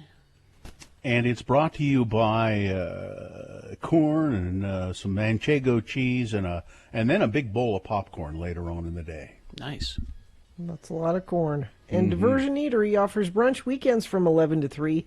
Try the steak and egg poutine with a Bloody Mary or mimosa. It's the best, open daily for dine-in or takeout, 535 North 3rd West. Check out the menu at diversioneatery.com. Boner candidate number 1 was this is the last time we let Uncle Angus bring music to the reunion. The uncle accidentally streaming Pornhub for the family as he tried to bring up music for the family reunion. He tried to bring up the music on the TV, and he ended up showing it was the Pornhub that was on his phone. Going up against number 2, pee in a bucket. Okay, then pee in a bottle. Whatever it is, you can't leave your computer while you're taking the law test. That's what the students were told, and they had to urinate in buckets or bottles. They couldn't use the loo. And the winner was Boner candidate number 2, pee in a bucket. Okay, then pee in a bottle. That's your winner of Boner of the Day for today, August 14, 2020. Now qualified to be Boner of the Week. Dave the Flower Guy will decide that after this break. Let's go to David Evanoff on the phone. Hi, David. Our good friend David Evanoff. David, are you there? Good morning. I'm there. It's great to hear from you guys. I hope everybody's well and happy and healthy. Yeah, Well, we're doing fine. you. What about you? He sounds fine. I'm doing great now. It's 2 months out since I had COVID, and I would say I feel 95% this lingering weird chest congestion that flares up, and it could be at a stressful moment or at the end of a hard day, and all of a sudden I get this baseball stuck in my lungs. But I'm told it'll go away. So when did you get this, and how did you first know that you had it, and where did you catch it, or do you know? It was really confined. In fact, that was a great little test study. We found out in retrospect. I was at the studio, at my recording studio, and I had a group come in from New York, from NYC, and interestingly enough, the project was coming to me in Salt Lake because we thought of it as a safer place to do the work. So one of the gentlemen that came in from Manhattan, he was asymptomatic at the time. He said he felt great, everybody's great. We were in masks, musicians, myself, and I'd even mapped out, 6 feet apart. Here's your place, here's your place. But over the course of 4 days, I think there were times when I may have let my mask slip, and I know he did, to eat a piece of pizza or to take a phone call. And at the end of the 3 days we worked together, he said as he was leaving to go home, hay fever is bad in Utah, isn't it? And I just remember hearing that as he walked out. And Monday I started to feel a little ill, and by the afternoon I got a call from him. He was in the hospital. Wow. And he was positive, and then my test came back positive. What kind of project were you working on, Dave? A local singer is being produced by a gentleman out of New York with Interscope Records, and we were working on the tracks here. We had a few local musicians. We had myself and then the singer from Salt Lake. Interestingly enough, the musicians, the singer, everybody who never took their masks off were all negative. Really? Oh. So now here's So the it thing, David. matters. I know you're in reasonably good shape, so you might be able to fight this off better than most people. But even then, was it like a big deal? Was it painful? I mean, what was it? It was painful. It, certainly wasn't the worst pain I've ever had, but it lasted a solid 2 weeks. So this chest pressure, it really hurt to breathe. It tricks you into thinking you can't. You find yourself, and so it was a lot of kind of yoga, breath exercises, things to calm me down, to get me to concentrate on my breath and then work through it. After 2 weeks, that went away, but it was just so exhausting. You just can't. In my case, I couldn't even get up off the couch or the bed. I was going to say, if you were older or out of shape, I mean, do you think you would have not made it? Well, I don't know not made it, but it certainly I was relying on some words that I'd written from other survivors about, kind of pushing through it. Mm-hmm. So, yeah, definitely I would do the best I could, maybe even if it was 25 steps one day and 50 the next day. And so I really tried to work through it and keep my lungs working.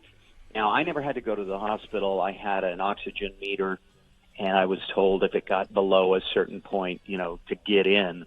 I never got there. It just was this painful annoyance, and I was so sick. I've had surgeries and gone back to work the next day, but in this case, I was flat on my back. Any other symptoms? No, interesting. And here was the thing: as people consider, the COVID, I never had a temperature. So that was a little confusing to me. And then I was told by my doctor, "Oh yeah, we see 50% that don't," and I don't think that's widely understood. So I was always normal temperature. That's my why stomach it's was easy fine. to I write could off smell. as allergies or something, because you think, well, if I don't have a fever, it can't be a virus. Exactly. It's probably allergies. Yeah, and because it affects people in different ways. My friend and the producer on this project who had it, his was more nasal. His eyes were bad. He said he just had this intense. He almost thought it was a migraine. Until he got it, and then it affected his breathing, and he ended up in the hospital. Did he recover? He's fine. In fact, he's here with me right now. We're still on the project, and his lingering effect is his eyes. Another strange thing. Whereas mine's in my lungs, he has eye problems. At times, he can't focus. It's so strange. Dave, we're glad that you're okay. So a word to the wise. What do you take away from this, and what would you tell everybody about what's going on right now with the pandemic? Well, from my own personal little experiment, I think that the mask is such an important thing. It's really our only defense right now, and it was clear in my case. I was in it was a bigger recording studio, but we were in it for many hours together. I let my mask come off, so did the other gentleman. The other folks didn't. They were fine, and the two of us were sick. Yeah. There you go. So keep the mask on, All right, David. Okay, Thank Dave, you. nice to hear your voice. I'm glad you're okay, and thank you so much. We'll see you. We'll see you again soon, I hope. All right. I hope on the other side we'll all be out there together. Yes. Yeah. We'd like Thanks, that. Thank Dave. you, David. Always good to All hear right, from guys. you. We will take a break. We will be back with Boner of the Week. Stand by, X96. Technology has evolved to the point where the ultimate goal can now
Okay, let's award Boner of the Week, or should I say let's let Dave the Flower Guy award Boner of the Week.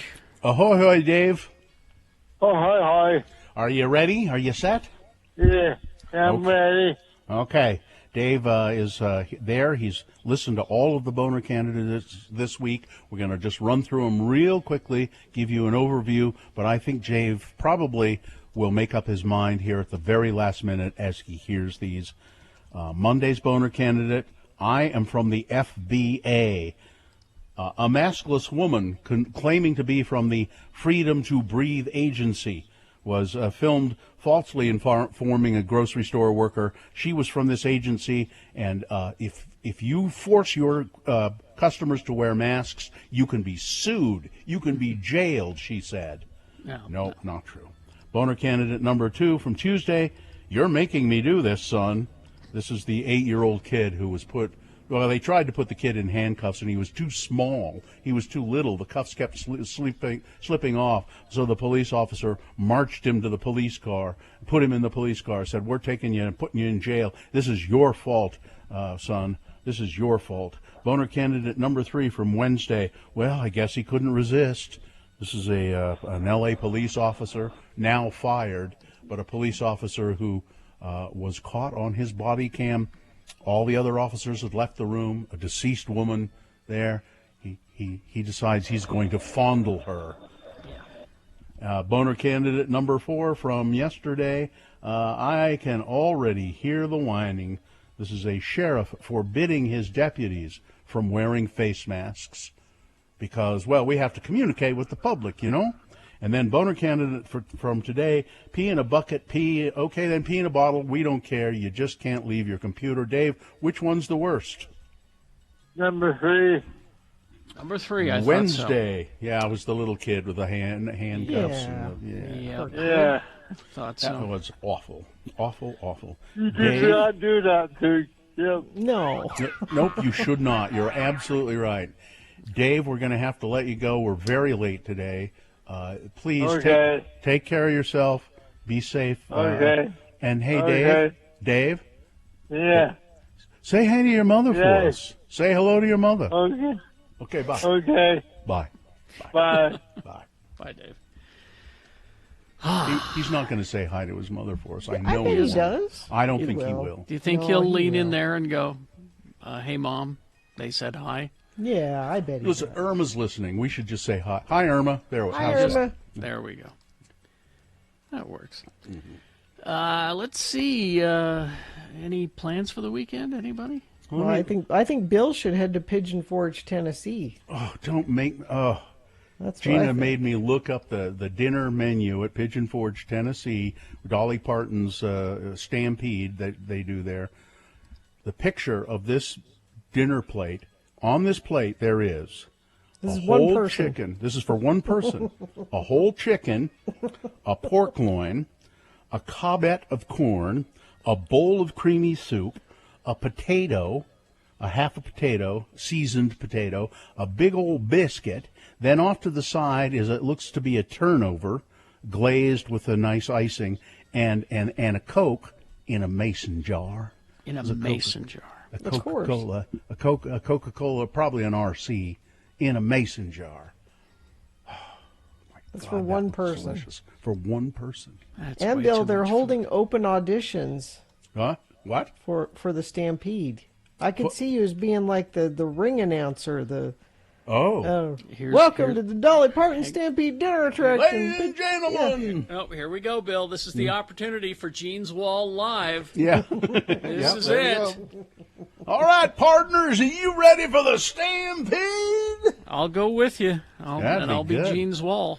That'd be They're good. looking for both men and women who display a fantastic attitude and an energetic personality. Oh, fantastic attitude. Well, that counts me out. Yeah, that could be a problem. All right, then. I think we're good. All business? We're good? Yeah. Mm-hmm. Fine job, Katie. Thank you. Live long and prosper, bitches. Don't you know who I am? My religion is whimsy. You got to say it like David Blaine. Oh. My religion is whimsy. Carrie's doing the arms too. That's what I think of when I think of David Blaine. All right, Corey is next.